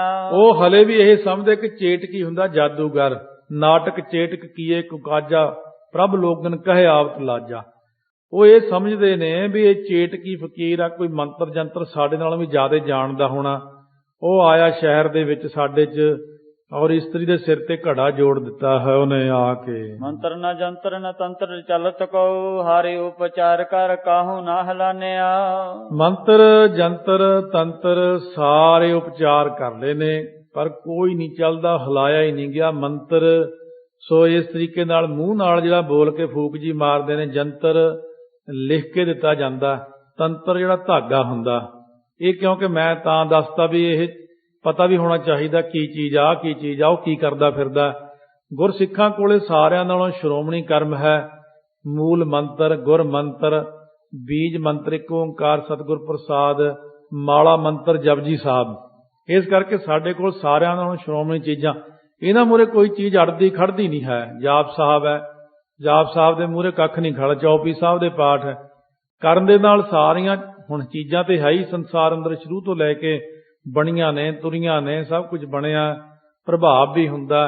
ਪਰ ਜਿੱਥੇ ਗੁਰਬਾਣੀ ਦੀ ਛਤਰੀ ਆ ਜਾਂਦੀ, ਜਿੱਥੇ ਚੌਗਿਰਦ ਹਮਾਰਾ ਰਾਮਕਾਰ ਦੁੱਖ ਲੱਗਾ ਨਾ ਭਾਈ, ਜਿੱਥੇ ਇਹ ਚੀਜ਼ਾਂ ਆ ਜਾਂਦੀਆਂ, ਚਾਰੇ ਪਾਸੇ ਪਹਿਰਾ ਹੋ ਜਾਂਦਾ ਅਕਾਲ ਪੁਰਖ ਦਾ, ਉੱਥੇ ਕੋਈ ਚੀਜ਼ ਨਹੀਂ ਆਉਂਦੀ। ਫਿਰ ਉੱਥੇ ਸਭ ਚੀਜ਼ਾਂ ਮੱਥਾ ਟੇਕ ਕੇ ਲੰਘਦੀਆਂ ਨੇ। ਜੈਸੇ ਸਿਆਰ ਸ਼ੇਰ ਕੋ ਪਪੀਲ ਕਾ ਸਮੇਰ ਕੋ ਅਪਾਏ, ਤਿਸ ਸਾਮੂਹੇ ਸੋ ਐਸੀ ਵਿਦ ਠਾਨੀਆ। ਸੋ ਜਿਸ ਪ੍ਰਕਾਰ ਕਹਿੰਦੇ ਜਿਵੇਂ ਸਿਆਰ ਹੁੰਦਾ ਗਿੱਦੜ, ਗਿੱਦੜ ਸ਼ੇਰ ਨੂੰ ਪੈਂਦਾ ਟੁੱਟ ਕੇ ਜਿਵੇਂ, ਪਰ ਗਲਤੀ ਆ ਉਹਦੀ। ਪਪੀਲਕਾ ਜਿਹੜੀ ਕੀੜੀ ਹੁੰਦੀ, ਸਮੇਰ ਪਰਬਤ ਨੂੰ ਪਾਰ ਕਰਨਾ ਚਾਹੇ ਉਹਦੇ ਸਾਹਮਣੇ ਜਾ ਕੇ, ਔਰ ਉਹਨੂੰ ਡੇਗਣਾ ਚਾਹੇ ਕਿ ਤੈਨੂੰ ਮੈਂ ਦੇਗ ਦਿਆਂਗੀ, ਕੀੜੀ ਕੀ ਕਰ ਸਕਦੀ, ਸ਼ੇਰ ਕੀ ਆ ਜੇ ਸਾਹਮਣੇ ਤਾਂ ਫਿਰ ਗਿੱਦੜ ਉਹਦਾ ਕੀ ਵਿਗਾੜ ਸਕਦਾ ਹੈ। ਸੁਨੀ ਜਬ ਰੋਸੀ ਤਬ ਤਿਆ ਢਿਗ ਜੋ ਸਭ ਟਮਨ ਕੀ ਬਿਦ ਮੈਂ ਸੁਜਾਨ ਜਿਉ ਜਾਨੀਆ। ਜਦੋਂ ਦੇਖਿਆ ਕਿ ਇਹ ਤਾਂ ਲੱਥਦਾ ਹੀ ਨਹੀਂ ਘੜਾ, ਫਿਰ ਇੱਕ ਗੁੱਸੇ 'ਚ ਆ ਗਈ। ਤਬ ਤੀਆ ਢਿੱਗ ਜੋ, ਜਿਹੜੀ ਸੀ ਇਸਤਰੀਆਂ ਕੋਲ ਸਨ ਉਹ ਸਾਰੀਆਂ ਜਾਦੂਗਰਨੀਆਂ ਜੀਆਂ ਇਕੱਠੀਆਂ ਹੋ ਕੇ ਸਾਰੀਆਂ ਨੇ ਆਪਣੇ ਚਲਾਏ ਜਾਦੂ, ਵੀ ਅਸੀਂ ਇਹਨਾਂ ਨੂੰ ਐਂ ਕਰ ਦਿਆਂਗੇ ਐਂ ਕਰ ਦਿਆਂਗੇ। ਇਹਨਾਂ ਦਾ ਹੰਕਾਰ ਹੀ ਤੋੜਨਾ ਸੀ। ਮਹਾਰਾਜ ਨੇ ਹੰਕਾਰ ਤੋੜ ਕੇ ਫਿਰ ਉਪਦੇਸ਼ ਕਰਦੇ ਨੇ, ਕਿਉਂ ਬੰਦੇ ਨੂੰ ਮਾੜੀ ਜੀ ਸ਼ਕਤੀ ਦਾ ਹੰਕਾਰ ਹੋ ਜਾਂਦਾ, ਮੇਰੇ ਵਰਗਾ ਕੋਈ ਨਹੀਂ। ਇਹ ਜਿਹਦੇ ਕੋਲ ਇੱਕ ਰਿੱਧੀ ਸਿੱਧੀ ਆ ਗਈ ਉਹਨੂੰ ਵੀ ਹੰਕਾਰ ਹੋ ਜਾਂਦਾ, 2 ਵਾਲਾ ਵੀ 4 ਵਾਲਾ ਵੀ। ਨਿਮਰਤਾ ਵੱਡੀ ਚੀਜ਼ ਹੁੰਦੀ, ਭਾਵੇਂ ਬ੍ਰਹਮ ਗਿਆਨ ਹੋ ਜੇ ਤਾਂ ਨਿਮਰਤਾ ਜੇ ਨਹੀਂ ਤਾਂ ਫਿਰ ਹੰਕਾਰ ਹੋ ਗਿਆ। ਹਰ ਜੀਉ ਹੰਕਾਰ ਨਾ ਭਾਵੇ, ਫਿਰ ਮਹਾਰਾਜ ਨੂੰ ਹੰਕਾਰ ਭਾਉਂਦਾ ਨਹੀਂ। ਫਿਰ ਪ੍ਰਮਾਤਮਾ ਹੰਕਾਰ ਤੋੜ ਦਿੰਦੇ ਨੇ। ਇਹਨਾਂ ਲੋਕਾਂ ਨੂੰ ਪਤਾ ਨਹੀਂ ਕਿੰਨੇ 100 ਸਾਲ ਹੋ ਗਏ ਨੇ ਇੱਥੇ ਜਾਦੂ ਕਰਦਿਆਂ ਨੂੰ। ਤਾਈਓ ਤਾਂ ਧਰਤੀ ਨੇ ਪੁਕਾਰ ਕੀਤੀ, ਹੈ ਮਹਾਰਾਜ ਧਰਤੀ ਤੇ ਆਓ, ਆ ਕੇ ਦੇਖੋ ਦੁਨੀਆ ਦਾ ਹਾਲ ਕੀ ਹੋਇਆ ਪਿਆ। ਤੁਸੀਂ ਆਓਗੇ ਤਾਂ ਇੱਥੇ ਗੱਲ ਬਣਨੀ ਹੈ। ਭੇਜੀ ਤਤ ਕਾਲ ਜਹਾਂ ਕੁੰਭ ਸੀਸ ਬਾਲ ਲੱਗੇ ਧਰਤ ਵਿਸਾਲ ਮਨ ਧਾਈ ਤੇ ਥਾਨਿਆ। ਉਸ ਵਕਤ ਤਤਕਾਲ ਹੀ ਇਸ ਤਰ੍ਹਾਂ ਉਸੇ ਵੇਲੇ ਇਹ ਜਿਹੜੀ ਇਸਤਰੀ ਸੀ ਨੂਰਸ਼ਾ, ਇਹਨੇ ਵੀ ਭੇਜੇ ਆਪਣੇ ਹੋਰ ਤਕੜੀਆਂ ਭੇਜੀਆਂ। ਹੰਕਾਰ ਜਿਹੜੀ ਹੈ ਕੱਢਦੀ ਹੋਈ ਬਹੁਤ ਕਈ ਪ੍ਰਕਾਰ ਦੇ ਜਿਹੜੀਆਂ ਚੀਜ਼ਾਂ ਸੀ ਨੇ ਇਹਨਾਂ ਨੇ ਫਿਰ ਸ਼ੁਰੂ ਕੀਤੀਆਂ। ਉਸ ਵਕਤ ਧਾ ਕੇ ਭੱਜ ਕੇ ਉੱਥੇ ਆਈਆਂ ਔਰ ਗੁਰੂ ਨਾਨਕ ਸਾਹਿਬ ਨੂੰ ਡਰਾਉਣ ਲੱਗੀਆਂ ਹਨ। ਢੋਲਕ ਬਜਾਏ ਕੋ ਕੰਧ ਕੋ ਭਜਾਏ ਚਲੇ ਕੋ ਨਿਜ ਬਦਨ ਤੇ ਅਗਨ ਬਿਮਾਨਿਆ। ਕੋਈ ਤਾਂ ਢੋਲ ਵਜਾਉਂਦੀ ਆ ਰਹੀ ਹੈ, ਕੋਈ ਕੰਧ ਉੱਤੇ ਬਹਿ ਕੇ ਕੰਧ ਨੂੰ ਭਜਾ ਕੇ ਲਿਆ ਰਹੀ ਹੈ। ਕੋ ਨਿਜ ਬਦਨ ਤੇ ਅਗਨ ਬਿਮਾਨਿਆ, ਕੋਈ ਆਪਣੇ ਮੂੰਹ ਚੋਂ ਅੱਗ ਕੱਢ ਰਹੀ ਹੈ। ਇਹ ਸ਼ਕਤੀਆਂ ਹੁੰਦੀਆਂ ਨੇ। 10ਵੇਂ ਪਾਤਸ਼ਾਹ ਨੇ ਅੰਤਮ ਸਮੇਂ ਗੁਰੂ ਗ੍ਰੰਥ ਸਾਹਿਬ ਮਹਾਰਾਜ ਨੂੰ ਗੁਰਤਾ ਗੱਦੀ ਜਦੋਂ ਪ੍ਰਗਟ ਕੀਤੀ, ਔਰ ਮਹਾਰਾਜ ਜਦੋਂ ਅੰਤਮ ਸਮੇਂ ਜਾਣ ਲੱਗੇ ਅੰਦਰ ਅੰਗੀਠਾ ਸਾਹਿਬ ਤੇ, ਉਦੋਂ ਉੱਚੀ ਆਵਾਜ਼ ਵਿੱਚ ਖੜ ਕੇ ਕਿਹਾ ਸੀ ਮਹਾਰਾਜ ਨੇ ਕਿ ਖਾਲਸਾ ਜੀ ਗੁਰੂ ਗ੍ਰੰਥ ਸਾਹਿਬ ਮਹਾਰਾਜ ਨੂੰ ਮੰਨਣਾ, ਸਾਰਿਆਂ ਨੇ ਮੱਥਾ ਟੇਕਣਾ। ਜੇ ਕੋਈ ਬੰਦਾ ਦਰਖਤ ਤੇ ਬਹਿ ਕੇ ਦਰਖਤ ਉਡਾ ਕੇ ਲੈ ਜੇ, ਕੰਧ ਤੇ ਬਹਿ ਕੇ ਕੰਧ ਭਜਾ ਕੇ ਲੈ ਜੇ, ਕਿੰਨੀ ਸ਼ਕਤੀ ਹੋਵੇ, ਕਿਸੇ ਨੂੰ ਮੰਨਣਾ ਨਹੀਂ ਗੁਰੂ ਗ੍ਰੰਥ ਸਾਹਿਬ ਤੋਂ ਬਿਨਾਂ। ਪਰ ਆਪਣੇ ਨੂੰ ਤਾਂ ਇੱਥੇ ਹੱਥ ਤੇ ਮਾੜੀ ਜੀ ਉਹੀ ਸਰੋਂ ਜਮਾ ਕੇ ਦਿਖਾ ਦਈਏ ਤਾਂ ਆਹ ਜਿਹੜੇ ਕੱਫ ਹੁੰਦੇ ਨੇ ਆਪਣੇ ਕੁੜਤੇ ਦੇ, ਕਈ ਲੋਕ ਇਹਦੇ ਵਿੱਚ ਚੀਜ਼ ਛੁਪਾ ਕੇ ਇੱਕਦਮ ਥੇਲੀ ਤੇ ਪ੍ਰਗਟ ਕਰਦੇ। ਲੋਕ ਤਾਂ ਉਹਦੇ ਪੈਰੀਂ ਪੈਣ ਲੱਗ ਜਾਂਦੇ ਅੱਜ ਕੱਲ, ਉਹ ਬਈ ਬੜਾ ਤਗੜਾ ਬੰਦਾ। ਕਈ ਚੀਜ਼ਾਂ ਸਾਇੰਟੀਫਿਕ ਜੀਆਂ ਐਸੀਆਂ ਨੇ, ਉਹ ਪੈਰ ਦੇ ਉੱਤੇ ਮਲ ਲਓ ਤੇ ਅੱਗ ਦੇ ਕੋਲਿਆਂ ਉੱਤੇ ਤੁਰ ਕੇ ਦਿਖਾ ਸਕਦਾ ਬੰਦਾ, ਕਿਉਂਕਿ ਉਹ ਅੱਗ ਦਾ ਅਸਰ ਹੀ ਨਹੀਂ ਪੈਂਦਾ। ਇਹੀਆਂ ਜਿਹੀਆਂ ਚੀਜ਼ਾਂ ਸਾਇੰਸ ਵਿੱਚ ਬਹੁਤ ਪਈਆਂ ਨੇ ਤੇ ਲੋਕ ਸਮਝਦੇ ਜਾਦੂ ਹੈ, ਤਾਕਤ ਹੈ। ਐਉਂ ਲੋਕ ਭੁਲੇਖਿਆਂ 'ਚ ਬਹੁਤ ਪੈਂਦੇ ਹਨ। ਛੱਡ ਹੈ ਬਿਟਪ ਕੋ ਮਿਰਗਸ਼ਾਲਾ ਪਰ ਕੋ ਭੇਟ ਮੰਤਰਨ ਕੀ ਦੇਨ ਹਿਤ ਆਨੀਆ। ਕੋਈ ਤਾਂ ਦਰਖਤ ਉੱਤੇ ਚੜ ਕੇ ਦਰਖਤ ਉਡਾ ਕੇ ਲਿਆਈ, ਕੋਈ ਮਿਰਗਸ਼ਾਲਾ ਦੇ ਉੱਤੇ ਬੈਠ ਕੇ ਆਈ। ਕਈ ਜਿਹੜੀ ਉਹ ਮੰਤਰਾਂ ਦੀ ਭੇਟਾਂ ਦੇਣ ਵਾਸਤੇ ਬਹੁਤ ਸਾਰੀਆਂ ਆਈਆਂ ਹਨ। ਦੋਹਰਾ ਲਿਖਹਾਰੀ ਜੰਤਰਨ ਸਭੈ ਮੰਤਰਨ ਪੜਤ ਵਿਸਾਲ। ਜੰਤਰਾਂ ਨੂੰ ਲਿਖ ਕੇ ਹਾਰ ਗਈਆਂ, ਮੰਤਰ ਪੜ ਕੇ ਹਾਰ ਗਈਆਂ ਸਾਰੀਆਂ। ਕਟਨ ਡੋਲਿਓ ਕਿਸੂ ਤੇ ਔਰ ਅਚਰਜ ਸਭ ਬਾਲ। ਘੜਾ ਕਿਸੇ ਤੋਂ ਨਾ ਹਿੱਲਿਆ, ਸਾਰੀਆਂ ਜ਼ੋਰ ਲਾ ਕੇ ਹਟ ਗਈਆਂ। ਮਨ ਦੇ ਅੰਦਰ ਬਹੁਤ ਹੈਰਾਨ ਹੁੰਦੀਆਂ ਹਨ। ਸੋਰਠਾ ਨੂਰ ਸਾਹ ਕੇ ਪਾਸ ਪੁੰਨ ਸੁਧ ਦੀਨੀ ਜਾਏ ਕੈ। ਨੂਰ ਸ਼ਾਹ ਜਿਹੜੀ ਰਾਣੀ ਬਣੀ ਹੋਈ ਸੀ ਉਹਦੇ ਕੋਲ ਜਾ ਕੇ ਖਬਰ ਦਿੱਤੀ ਜਦੋਂ, ਮਾਰੀ ਕਰਤ ਪ੍ਰਯਾਸ ਬਲ ਨਾ ਚੱਲੈ ਕੁੰਭ ਪਰ। ਅਸੀਂ ਤਾਂ ਸਾਰੀਆਂ ਜ਼ੋਰ ਲਾ ਕੇ ਹਟ ਗਈਆਂ, ਸਾਡਾ ਤਾਂ ਇੱਕ ਘੜੇ ਤੇ ਜ਼ੋਰ ਨਹੀਂ ਚੱਲਦਾ, ਉਹ ਘੜਾ ਨਾਲੋਂ ਲਹਿੰਦਾ ਹੀ ਨਹੀਂ ਉਹਦੇ। ਕਵਿਤਾ ਸਰੋਨ ਸੁਨ ਰਹਿ ਸਕੀਨ ਸਬਨ ਕੋ ਧੀਰ ਦੀਨ ਮੰਤਰ ਜੰਤਰ ਲਿਖ ਲੀਨ ਚੱਲਿਆ ਬਤਾਏ ਕੈ। ਕੰਨਾਂ ਵਿੱਚ ਸੁਣ ਕੇ ਬਹੁਤ ਗੁੱਸਾ ਕੀਤਾ, ਸਾਰੀਆਂ ਨੂੰ ਧੀਰਜ ਦਿੱਤਾ। ਫਿਰ ਆਪਣੇ ਜਿਹੜੇ ਉਹਦੇ ਮੰਤਰ ਜੰਤਰ ਹੋਰ ਸੀ ਉਹ ਲਿਖ ਕੇ ਆਪ ਚੱਲੀ ਉੱਠ ਕੇ, ਮੈਂ ਦੇਖਦੀ ਕੌਣ ਇਹੋ ਜਿਹਾ ਆਇਆ ਇੱਥੇ ਸਾਡੇ ਕੋਲੇ। ਐਸੋ ਹੈ ਫਕੀਰ ਜਾਏ ਦੇਖੋ ਤeh ਤੀਰਾ ਕਿ ਤੋ ਚਿਟਕੀ ਗਹੀਰ ਅਬ ਜੀਤੋਂਗੀ ਬਣਾਏ ਕੈ। ਇਹੋ ਜਿਹਾ ਫਕੀਰ ਹੈ, ਮੈਂ ਜਾ ਕੇ ਦੇਖਦੀ ਹਾਂ ਉਹਦੇ ਕੋਲੇ ਕਿੰਨਾ ਕੁ ਚੇਟਕੀ ਆ, ਕਿੰਨਾ ਕੁ ਵੱਡਾ ਉਹਦੇ ਕੋਲ ਕੀ ਆ। ਮੈਂ ਚੰਗੀ ਤਰ੍ਹਾਂ ਬਣਾ ਕੇ ਚੰਗੀ ਤਰ੍ਹਾਂ ਜਿੱਤਦੀ ਆ ਉਹਨੂੰ, ਜਾ ਕੇ ਦੇਖਦੀ ਆ ਕੀ ਕਰਦਾ, ਮੇਰਾ ਵਿਗਾੜ ਲਵੇਗਾ ਉਹ। ਅਨਪੜ੍ਹ ਮੰਤਰ ਸੁਹਾਏ ਲਿਖ ਜੰਤਰ ਸੋ ਗਰੀਬ ਬੰਦ ਤੰਤਰਨ ਕੋ ਢੋਲਕੀ ਵਜਾਏ ਕੈ। ਸੋ ਇਸ ਤਰ੍ਹਾਂ ਉਹਨੇ ਆ ਕਰਕੇ ਉੱਥੇ ਜਿਹੜੇ ਸੀਗੇ ਬਹੁਤ ਸਾਰੇ ਆਪਣਾ ਯਤਨ ਕੀਤਾ। ਆਣ ਪੜੇ ਮੰਤਰ ਪੜੇ ਸੁਹਾਏ ਲਿਖ ਜੰਤਰ, ਸੁਹਾ ਕੇ ਉਹਨਾਂ ਨੂੰ ਫਿਰ ਕਈ ਪ੍ਰਕਾਰ ਦੇ ਮੰਤਰ ਸੋ ਗਰੀਬ ਬੰਦ ਤੰਤਰਨ ਕੋ ਢੋਲਕੀ ਵਜਾਏ ਕੈ। ਆਪਣੇ ਆਪ ਦੇ ਵਿੱਚ ਵੀ ਉਹਨਾਂ ਨੇ ਗਲ ਨਾਲ ਬੰਨ੍ਹ ਲਏ ਵੀ ਸਾਡੇ ਤੇ ਦੂਜੇ ਦਾ ਅਸਰ ਨਾ ਪਵੇ।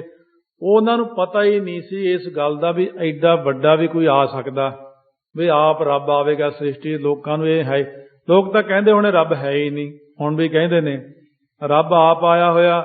ਮਾਰ ਮਾਰ ਟੱਕਰਾਂ ਬੁਰੇ ਹਾਲ ਹੋ ਗਏ ਇਹਨਾਂ ਦੇ, ਬਹੁਤ ਜ਼ਿਆਦਾ ਇਹਨਾਂ ਨੇ ਜ਼ੋਰ ਲਾਇਆ ਹੈ। ਤਮਨ ਬਨਾਏ ਬਹੁ ਕੂਟ ਕੋ ਡੁਲਾਏ ਦੇਤਾ, ਐਸੇ ਸਭ ਕੀਨਾ ਘਟਾ ਸਕੀ ਨਾ ਡੁਲਾਏ ਕੈ। ਜਿਹੜਾ ਪਹਾੜ ਨੂੰ ਹਿਲਾ ਦੇਣ ਇਹੋ ਜਿਹੇ ਮੰਤਰ ਪਏ ਨੇ, ਕਹਿੰਦੇ ਇਹ ਜਿਹੇ ਮੰਤਰ ਲੈ ਕੇ ਆਈਆਂ ਚੱਕ ਕੇ, ਪਰ ਨਾ ਜ਼ੋਰ ਲਾ ਹਟੀਆਂ, ਉੱਥੇ ਕਿਸੇ ਦਾ ਕੋਈ ਅਸਰ ਨਹੀਂ ਚੱਲਿਆ ਹੈ। ਤਾਮਣ ਇਹ ਜਿਹੇ ਬਣਾ ਕਰਕੇ ਪਹਾੜ ਨੂੰ ਹਿਲਾਉਣ ਵਾਲੀਆਂ ਚੀਜ਼ਾਂ, ਜਿੱਥੇ ਕਿਸੇ ਦਾ ਕੋਈ ਅਸਰ ਨਹੀਂ ਚੱਲਿਆ। ਸਵਈਆ ਪਾਵਕ ਸੇ ਉਪਚਾਰ ਕੀਏ ਘਟ ਲਾਗਨ, ਸੀਸ ਭਇਓ ਜਲ ਨਿਆਈ। ਹੁਣ ਪਾਵਕ ਸੇ ਉਪਚਾਰ ਕੀਏ, ਜਿਹੜੇ ਅੱਗ ਵਰਗੇ ਸੀ, ਅਗਨੀ ਦੇ ਯਤਨ ਕੀਤੇ ਕਈ ਪ੍ਰਕਾਰ ਦੇ, ਔਰ ਘਟ ਲਾਗਣ ਸੀਸ ਭਇਓ ਪਾਈ। ਉਪਚਾਰ ਅੱਗ ਵਾਂਗੂ ਨੇ, ਘੜੇ ਦਾ ਲੱਗਣਾ ਪਾਣੀ ਵਾਂਗੂ ਸੀ। ਕਹਿੰਦੇ ਹੁਣ ਜਿਵੇਂ ਅੱਗ ਦਾ ਅਸਰ ਪਾਣੀ ਤੇ ਨਹੀਂ ਪੈਂਦਾ, ਇਸੇ ਤਰ੍ਹਾਂ ਗੁਰੂ ਨਾਨਕ ਸਾਹਿਬ ਦੇ ਉੱਤੇ ਜਾਂ ਉਹ ਘੜਾ ਜਿਹੜਾ ਸਿਰ ਨੂੰ ਜੋੜਤਾ, ਉਹਦੇ ਇਹਨਾਂ ਦੇ ਜਿੰਨੇ ਮਰਜ਼ੀ ਤਾਕਤਾਂ ਹੋਣ ਸਾਰੀਆਂ ਹੀ ਫੇਲ ਹੋ ਜਾਂਦੀਆਂ ਨੇ। ਇਹ ਤਾਂ ਹੁਣ ਸਿੱਖ ਆਪ ਹੀ ਕਮਜ਼ੋਰ ਹੋ ਗਏ ਹੈ। ਜੇ ਸਿੱਖਾਂ ਵਿੱਚ ਤਾਕਤ ਹੋਵੇ, ਇੰਨਾ ਅਭਿਆਸ ਕਰਦੇ ਹੋਣ, ਉਹ ਮੰਤਰ ਜੰਤਰ ਤਾਂ ਦੂਰ ਰਹੇ, ਕੋਈ ਸਾਹਮਣੇ ਅੱਖ 'ਚ ਅੱਖ ਪਾ ਕੇ ਨਹੀਂ ਦੇਖ ਸਕਦਾ, ਉੱਥੇ ਹੀ ਉੱਡ ਜਾਂਦਾ ਸਾਰਾ ਕੁਝ, ਪ੍ਰਭਾਵ ਹੀ ਮਿਟ ਜਾਂਦੇ ਹਨ। ਤਾਈਓ ਸਤਿਗੁਰੂ ਮਹਾਰਾਜ ਸੱਚੇ ਪਾਤਸ਼ਾਹ ਕਹਿੰਦੇ ਨੇ, ਗੁਰ ਪੂਰਾ ਮੇਰੀ ਰਾਖ ਲਈ, ਅੰਮ੍ਰਿਤ ਨਾਮ ਹਿਰਦੇ ਮੈਂ ਦੀਨੋ, ਜਨਮ ਜਨਮ ਕੀ ਮੈਲ ਗਈ। ਇਹ ਵੀ ਕਿਹਾ ਕਿ ਨਿਵਰੇ ਦੂਤ ਦੁਸ਼ਟ ਬਹਿਰ ਆਈ, ਗੁਰ ਪੂਰੇ ਕਾ ਜਪਿਆ ਜਾਪ, ਕਹਾਂ ਕਰੈ ਕੋਈ ਬੇਚਾਰਾ, ਪ੍ਰਭ ਮੇਰੇ ਕਾ ਬੜ ਪ੍ਰਤਾਪ। ਵੱਡਾ ਪ੍ਰਤਾਪ ਹੈ ਮੇਰੇ ਸਤਿਗੁਰਾਂ ਦਾ। ਜਦ ਸਤਿਗੁਰੂ ਸੱਚੇ ਪਾਤਸ਼ਾਹ ਦੀ ਰਹਿਤ ਨੂੰ ਇਨ ਬਿਨ ਕਮਾਵੇ, ਜਿਵੇਂ ਦੱਸੀ ਹੈ, ਫੇਰ ਕਿਰਪਾ ਕਰਦੇ ਨੇ ਮਹਾਰਾਜ। ਜਦੋਂ ਆਪਣੀ ਰਹਿਤ ਵਿੱਚ ਢਿੱਲ ਹੈ, ਨਿਤਨੇਮ ਵਿੱਚ ਢਿੱਲ ਹੈ, ਬਾਣੀ ਪੜ੍ਹਨ ਵਿੱਚ ਢਿੱਲ ਹੈ, ਮਰਿਆਦਾ ਤਾਂ ਆਪਾਂ ਕਮਾਉਂਦੇ ਨਹੀਂ ਸਾਰੀ, ਸਤਿਗੁਰੂ ਜੀ ਉਹਨਾਂ ਚਿਰ ਕਿਰਪਾ ਨਹੀਂ ਕਰਦੇ। ਜਬ ਸੱਚੇ ਪਾਤਸ਼ਾਹ ਕਹਿੰਦੇ, ਜਬ ਇਹ ਗਾਹਾਂ ਵਿਪਰਨ ਕੀ ਰੀਤ, ਮੈਂ ਨਾ ਕਰੋ ਇਨਕੀ ਪ੍ਰਤੀਤ। ਜਬ ਲਗ ਖਾਲਸਾ ਰਹਿ ਨਿਆਰਾ, ਤਬ ਲਗ ਤੇਜ ਦਿਉ ਮੈਂ ਸਾਰਾ। ਜਦੋਂ ਖਾਲਸਾ ਤਾਂ ਇੱਕੋ ਹੀ ਬਹੁਤ ਹੁੰਦਾ, ਇੱਕੋ ਹੀ ਬੜਾ ਹੁੰਦਾ ਖਾਲਸਾ ਜੇ ਹੋਵੇ ਤਾਂ। ਬਾਬਾ ਦੀਪ ਸਿੰਘ ਇੱਕੋ ਹੀ ਬਹੁਤ ਸੀ, ਬਾਬਾ ਮਨੀ ਸਿੰਘ ਇੱਕੋ ਹੀ ਬਹੁਤ ਸੀ। ਖਾਲਸਾ ਹੋਵੇ ਸਹੀ, ਫਿਰ ਉਹਦੀ ਇੰਨੀ ਪਾਵਰ ਹੁੰਦੀ ਹੈ, ਉਹਦੇ ਮੂਹਰੇ ਕੋਈ ਖੜਦਾ ਹੀ ਨਹੀਂ। ਪਰ ਖਾਲਸਾ ਹੈ ਹੀ ਕੋਈ ਨਹੀਂ, ਲੱਭ ਕੇ ਕਿੱਥੋਂ ਲਿਆਈਏ। ਇਸ ਕਰਕੇ ਖਾਲਸਾ ਜਿਹੜਾ ਹੁਣ ਫਿਰ ਨਹੀਂ, ਤਾਂ ਮਹਾਰਾਜ ਸੱਚੇ ਪਾਤਸ਼ਾਹ ਕਹਿੰਦੇ ਖਾਲਸੇ ਚਰਨ ਧੂੜੀ ਮਿਲ ਜੇ, ਕਿਤੋਂ ਕੋਈ ਰੱਬ ਦਾ ਪਿਆਰਾ ਮਿਲ ਜੇ। ਇੱਕ ਨ ਜੋਰ ਚਲਿਓ ਤੇ ਉਪਰ, ਹਾਰ ਰਹੀ ਕਰ ਕੋਟ ਉਪਾਈ। ਇੱਕ ਵੀ ਜ਼ੋਰ ਨਹੀਂ ਚੱਲਿਆ, ਬਹੁਤ ਬਹੁਤ ਯਤਨ ਕੀਤੇ ਇਹਨਾਂ ਨੇ ਸਾਰੀਆਂ ਨੇ। ਜੀ ਪਈ ਦੁਖ ਮੈਂ ਅਤ ਅਤਰ ਸੀਸ ਪੈ, ਕੁੰਭ ਧਰਿਓ ਕੁਲਾਈ। ਉਹ ਇਸਤਰੀ ਦੁੱਖ ਦੇ ਵਿੱਚ ਬਹੁਤ ਭਾਰੀ ਜ਼ਿਆਦੇ ਦੁਖੀ ਹੋ ਗਈ, ਅਤ ਦੀ ਦੁਖੀ ਹੋ ਗਈ। ਕੁੰਭ ਘੜਾ ਜਿਹੜਾ ਸਿਰ ਦੇ ਉੱਤੇ ਜੁੜਿਆ ਹੋਇਆ ਹੈ, ਉਹਦੇ ਵਿਆਕਲ ਹੋ ਗਈ। ਆਏ ਮੁਹੂਰ ਮੋਹ ਬਕ ਆਨਨ, ਮੋਹ ਸੰਗ ਕਿਆ ਜਗਦੀਸ਼ ਬਨਾਏ। ਹਾਏ ਮੁਹੂਰ ਮੂੰਹ ਭਾਵ ਹੁੰਦਾ ਬਾਰ-ਬਾਰ ਹਾਏ ਹਾਏ ਉੱਚੀ ਉੱਚੀ ਕਰਦੀ, ਕਿਉਂਕਿ ਗਰਦਨ ਟੁੱਟਣ ਲੱਗ ਪਈ। ਔਰ ਇਸ ਤਰ੍ਹਾਂ ਮੇਰੇ ਨਾਲ ਕਹਿੰਦੀ ਜਗਦੀਸ਼ ਨੇ ਕੀ ਬਣਾਇਆ, ਉਹਨੂੰ ਨਹੀਂ ਪਤਾ ਕਿ ਰੱਬ ਸਾਹਮਣੇ ਖੜਾ। ਹੁਣ ਰੱਬ ਯਾਦ ਆਇਆ, ਕਹਿੰਦੀ ਰੱਬ ਨੇ ਮੇਰੇ ਨਾਲ ਇਹ ਕੀ ਕਰਤਾ, ਹੁਣ ਚੇਤੇ ਆਇਆ ਰੱਬ। ਦੀਨ ਭਾਈ ਮਨ ਚੀਨ ਲਈ ਮਹਿਮਾ, ਜੋ ਨਹੀਂ ਗੁਰ ਕੀ ਸੁਖਕਾਰੀ। ਉਸ ਵਕਤ ਮਹਾਰਾਜ ਸੱਚੇ ਪਾਤਸ਼ਾਹ ਦੇ ਮੂਹਰੇ ਦੀਨ ਹੋ ਗਈ ਮਨ, ਚੀਨ ਲਈ ਮਹਿਮਾ। ਮਹਾਰਾਜ ਸੱਚੇ ਪਾਤਸ਼ਾਹ ਜਿਹੜੀ ਮਹਿਮਾ ਸੀ ਜਾਣ ਲਈ, ਗੁਰ ਕੀ ਜੋ ਸੁਖਕਾਰੀ, ਜਿਹੜੀ ਹੈ ਸੁਖ ਦੇ ਦੇਣ ਵਾਲੀ। ਮੈਂ ਹੁਣ ਦੀਨ ਹੋਈ ਹਾਂ, ਉਹ ਘੜੇ ਵਾਲੀ ਜਿਹੜੀ ਇਸਤਰੀ ਦੀਨ ਹੋ ਗਈ। ਇਉਂ ਐਸੀਆਂ ਗੱਲਾਂ ਕਰਦੀ ਆ ਕਰਕੇ। ਭਾਖ ਦੀ ਅਵਗਿਆ ਜੋ ਭਾਈ ਸੁਨ ਕਾਨ ਲਈ, ਸਿਰ ਧਾਰਨ ਨਾਰੀ। ਉਸ ਵਕਤ ਇਸਤਰੀਆਂ ਦੀ ਸਰਦਾਰਨੀ ਜਿਹੜੀ ਸੀ, ਉਹਨੇ ਕਿਹਾ ਭਾਖ ਦਈ। ਉਹ ਇਉਂ ਭਾਖਿਆ ਭਾਵੋ ਪਾਰ ਆਉਂਦਾ ਨਾ, ਭਾਖੀ ਬੋਲੀ। ਅਵਗਿਆ ਜੋ ਭਈ ਸੁਨ ਕਾਨ ਲਈ, ਸਿਰਦਾਰਨ ਨਾਰੀ। ਜਿਹੜੀ ਅਵਗਿਆ ਹੋ ਗਈ ਸਾਤੋਂ, ਉਸ ਵਕਤ ਉਹ ਜਿਹੜੀ ਸਰਦਾਰ ਬਣੀ ਹੋਈ ਸੀ ਰਾਣੀ, ਉਹਨੇ ਇਹ ਗੱਲ ਕਹੀ। ਤੂਰਨ ਜਾਬਹ ਪੂਰਨ ਸੰਤ ਪੈ, ਚੂਰਨਤਾ ਚਰਣਾ ਬਲਿਹਾਰੀ। ਉਹਦੇ ਚਰਨਾਂ ਦੀ ਧੂੜ ਤੋਂ ਸਦਕੇ ਜਾਵਾਂ ਕਹਿੰਦੀ। ਨੂਰ ਸ਼ਾਹ ਕਹਿੰਦੀ, ਜਾਓ ਜਲਦੀ ਕਰੋ, ਸੰਤ ਪੂਰਨ ਨੇ ਉਹ, ਚਲੋ ਚੱਲ ਕੇ ਚਰਨੀ ਪੈ ਜਾਓ, ਸਾਰੀਆਂ ਚੱਲ ਕੇ ਚਰਨ ਧੂੜ ਮੱਥੇ ਨੂੰ ਲਾਓ। ਉਹ ਮਹਾਂਪੁਰਖ ਨੇ ਮੇਰਾ ਕੋਈ ਬਸ ਨਹੀਂ ਚੱਲਿਆ, ਮੈਂ ਅੱਜ ਤੱਕ ਕਿਸੇ ਤੋਂ ਨਹੀਂ ਸੀ ਹਾਰੀ, ਇੱਥੇ ਹਾਰ ਗਈ। ਇੱਥੇ ਕੀ ਕਹਿੰਦੇ, ਬਲਿਹਾਰੀ, ਇਹ ਅੱਖਰ ਹੁੰਦਾ ਬਲਿਹਾਰੀ। ਜਿੱਥੇ ਬੁੱਧੀ ਦਾ ਬਲ ਹਾਰ ਜੀਏ, ਉਹ ਕਹਿੰਦੇ ਬਲਿਹਾਰੀ। ਪੈਸੇ ਦਾ ਬਲ ਹਾਰ ਜੀਏ, ਸਰੀਰ ਦਾ ਬਲ ਹਾਰ ਜੀਏ, ਮੰਤਰਾਂ ਜੰਤਰਾਂ ਤੰਤਰਾਂ ਦਾ ਬਲ ਹਾਰ ਜੀਏ, ਜਿੱਥੇ ਸਾਰੇ ਬਲ ਬੰਦਾ ਹਾਰ ਜਾਂਦਾ ਉੱਥੇ ਕਿੰਨੇ ਬਲਿਹਾਰੀ ਗੁਰ ਆਪਣੇ ਦਿਓ ਹਾੜੀ ਸਦਵਾਰ। ਤੇਰੇ ਮੂਹਰੇ ਤਾਂ ਬਾਪੂ ਸਾਰੇ ਬਲ ਅਸੀਂ ਹਾਰ ਹੀ ਜਾਂਦੇ ਆ, ਤੂੰ ਹੀ ਬਲ ਦੇਣ ਵਾਲਾ ਹੈ। ਤੈਥੋਂ ਹੀ ਬਲ ਰਾਮ ਲੈ ਨਾਲ ਬਾਣਾ ਦਹਿ ਸਰਕਾਇਆ, ਤੈਥੋਂ ਹੀ ਬਲ ਕ੍ਰਿਸ਼ਨ ਲੈ ਕੰਸ ਕੇਸੀ ਪਕੜ ਗਿਰਾਇਆ। ਮੈਂ ਅਪਰਾਧ ਕੀਓ ਇਹ ਸਾਧਕੋ ਲਿਹੋ ਅਰਾਧ ਮਿਟੈ ਦੁਖ ਭਾਰੀ। ਮੈਂ ਅਪਰਾਧ ਕੀਤਾ ਜੀ, ਮੈਂ ਬਹੁਤ ਤੁਹਾਡੀ ਬੇਅਦਬੀ ਕੀਤੀ ਹੈ। ਅਰਾਧ ਲਓ ਜਾ ਕੇ ਉਹਨੂੰ, ਬੇਨਤੀਆਂ ਕਰੋ ਮਹਾਂਪੁਰਖਾਂ ਨੂੰ, ਤੁਹਾਡਾ ਦੁੱਖ ਮਿਟ ਜਾਏਗਾ। ਦੋਹਰਾ ਨੂਰ ਸਾਹਿ ਤਹ ਤਿਹਿ ਸੌ ਔਰ ਅੰਗਨਾ ਪੁੰਜ। ਉਸ ਵਕਤ ਜਿਹੜੀ ਸੀ ਨੂਰਸ਼ਾਹ ਉਸ ਥਾਂ ਦੇ ਉੱਤੇ ਤੇ ਸਾਰੀਆਂ ਇਸਤਰੀਆਂ ਇਕੱਠੀਆਂ ਹੋ ਕਰਕੇ ਗਈ ਤਹਾਂ ਮਿਲ ਕੇ ਸਭੈ ਜਹ ਰਾਜ ਹੈ ਪਦ ਕੰਜ। ਸੋ ਜਿੱਥੇ ਸਤਿਗੁਰੂ ਸੱਚੇ ਪਾਤਸ਼ਾਹ ਬਿਰਾਜ ਆਰਾਮ ਨਾਲ ਬੈਠੇ, ਮਹਾਰਾਜ ਕੁਝ ਨਹੀਂ ਕਰ ਰਹੇ, ਸਤਿਗੁਰੂ ਸੱਚੇ ਪਾਤਸ਼ਾਹ ਸਜੇ ਹੋਏ ਨੇ ਔਰ ਇਹ ਸਾਰੀਆਂ ਇਕੱਠੀਆਂ ਹੋ ਕੇ ਫਿਰ ਉੱਥੇ ਪਹੁੰਚੀਆਂ ਨੇ। ਸੋਰਠਾ ਬੰਦਹੁ ਆਨੰਦ ਕੰਦ ਚੰਦ ਬੰਦਨ ਵੈਸੀ ਨਿਕਟ। ਜਾ ਕਰਕੇ ਮੱਥਾ ਟੇਕ ਕੋਲ ਕੇ ਨਾ ਫਿਰ ਕੋਲ ਬੈਠਦੀਆਂ ਨੇ ਆਨੰਦ ਦੇ ਮੁੱਢ ਕੋਲੇ। ਸੋ ਚੰਦ ਬਦਨ ਵੈਸੀ ਨਿਕਟ, ਚੰਦਰਮਾ ਸਰੀਖਾ ਚਿਹਰਾ ਹੁਣ ਪਛਾਣ ਆਈ ਹੈ ਕਿ ਅਸੀਂ ਕੀ ਗਲਤੀ ਕੀਤੀ ਆ। ਇਹ ਕਿੱਡੇ ਵੱਡੇ ਮਹਾਂਪੁਰਖ ਮਹਾਰਾਜ ਸੱਚੇ ਪਾਤਸ਼ਾਹ ਹਨ। ਜਿਨ ਕੋ ਦੇਖ ਮੁਕੰਦ ਬੋਲੇ ਸਹੀ ਮਹਿ ਸ਼ਬਦ। ਉਸ ਵਕਤ ਮਹਾਰਾਜ ਸੱਚੇ ਪਾਤਸ਼ਾਹ ਨੇ ਇਹ ਜਿਹੜਾ ਸੀ ਸ਼ਬਦ ਪਾਵਨ ਉਹਨਾਂ ਦੇ ਤਾਈਂ ਉਚਾਰਨ ਕਰਕੇ ਉਪਦੇਸ਼ ਦਿੱਤਾ, ਕਿਉਂਕਿ ਸ਼ਬਦ ਥੋੜਾ ਜਿਹਾ ਮਹਾਰਾਜ ਦੀ ਕਿਰਪਾ ਨਾਲ ਜ਼ਿਆਦਾ ਸਮੇਂ ਵਿੱਚ ਹੋਣ ਵਾਲਾ, ਇਸ ਕਰਕੇ ਆਪਾਂ ਇਹ ਸ਼ਬਦ ਕੱਲ ਨੂੰ ਹੀ ਸ਼ਰਵਣ ਕਰਾਂਗੇ। ਸਤਿਗੁਰੂ ਮਹਾਰਾਜ ਸੱਚੇ ਪਾਤਸ਼ਾਹ ਨੇ ਬਖਸ਼ਿਸ਼ ਕੀਤੀ ਹੈ। ਇਹ ਸ਼ਬਦ 3 ਆਉਂਦੇ ਨੇ ਬਾਣੀ ਅੰਦਰ। ਸੋ ਕੁਚੱਜੀ ਜਿਵੇਂ ਆਉਂਦਾ ਸੂਹੀ ਰਾਗ ਦੇ ਵਿੱਚ, ਇਹ ਕੁਚੱਜੀ ਦਾ ਸ਼ਬਦ ਉਚਾਰਨਗੇ ਮਹਾਰਾਜ। ਫਿਰ ਇਸੇ ਪ੍ਰਕਾਰ ਹੀ ਸੁਚੱਜੀ ਦਾ ਸ਼ਬਦ ਉਚਾਰਨ ਕਰਨਗੇ। ਤੀਜਾ ਸ਼ਬਦ ਆਉਂਦਾ ਗੁਣਵੰਤੀ। ਇੱਕ ਇਸਤਰੀ ਹੁੰਦੀ ਕੁਚੱਜੀ, ਇੱਕ ਹੁੰਦੀ ਸੁਚੱਜੀ, ਇੱਕ ਹੁੰਦੀ ਗੁਣਵੰਤੀ। ਇਹ 3 ਅੱਖਰ ਸੂਹੀ ਰਾਗ ਵਿੱਚ ਵਰਤ ਕੇ 3 ਸਰਲੇਖਾਂ ਹੇਠ 3 ਸ਼ਬਦ ਮਹਾਰਾਜ ਨੇ ਉਚਾਰਨ ਕੀਤੇ ਨੇ। ਇਹ ਕੁਚੱਜੀ ਕੱਲ ਨੂੰ ਆਪਾਂ ਸ਼ਰਵਣ ਕਰਾਂਗੇ। ਕੁਚੱਜੀ ਕੌਣ ਹੁੰਦੀ ਹੈ? ਪੁੱਠੇ ਕੰਮਾਂ ਵਾਲੀ। ਇਸ ਢੰਗ ਨਾਲ ਸਤਿਗੁਰੂ ਬਖਸ਼ਿਸ਼ ਕਰਨਗੇ ਆਪਣੇ ਤੇ।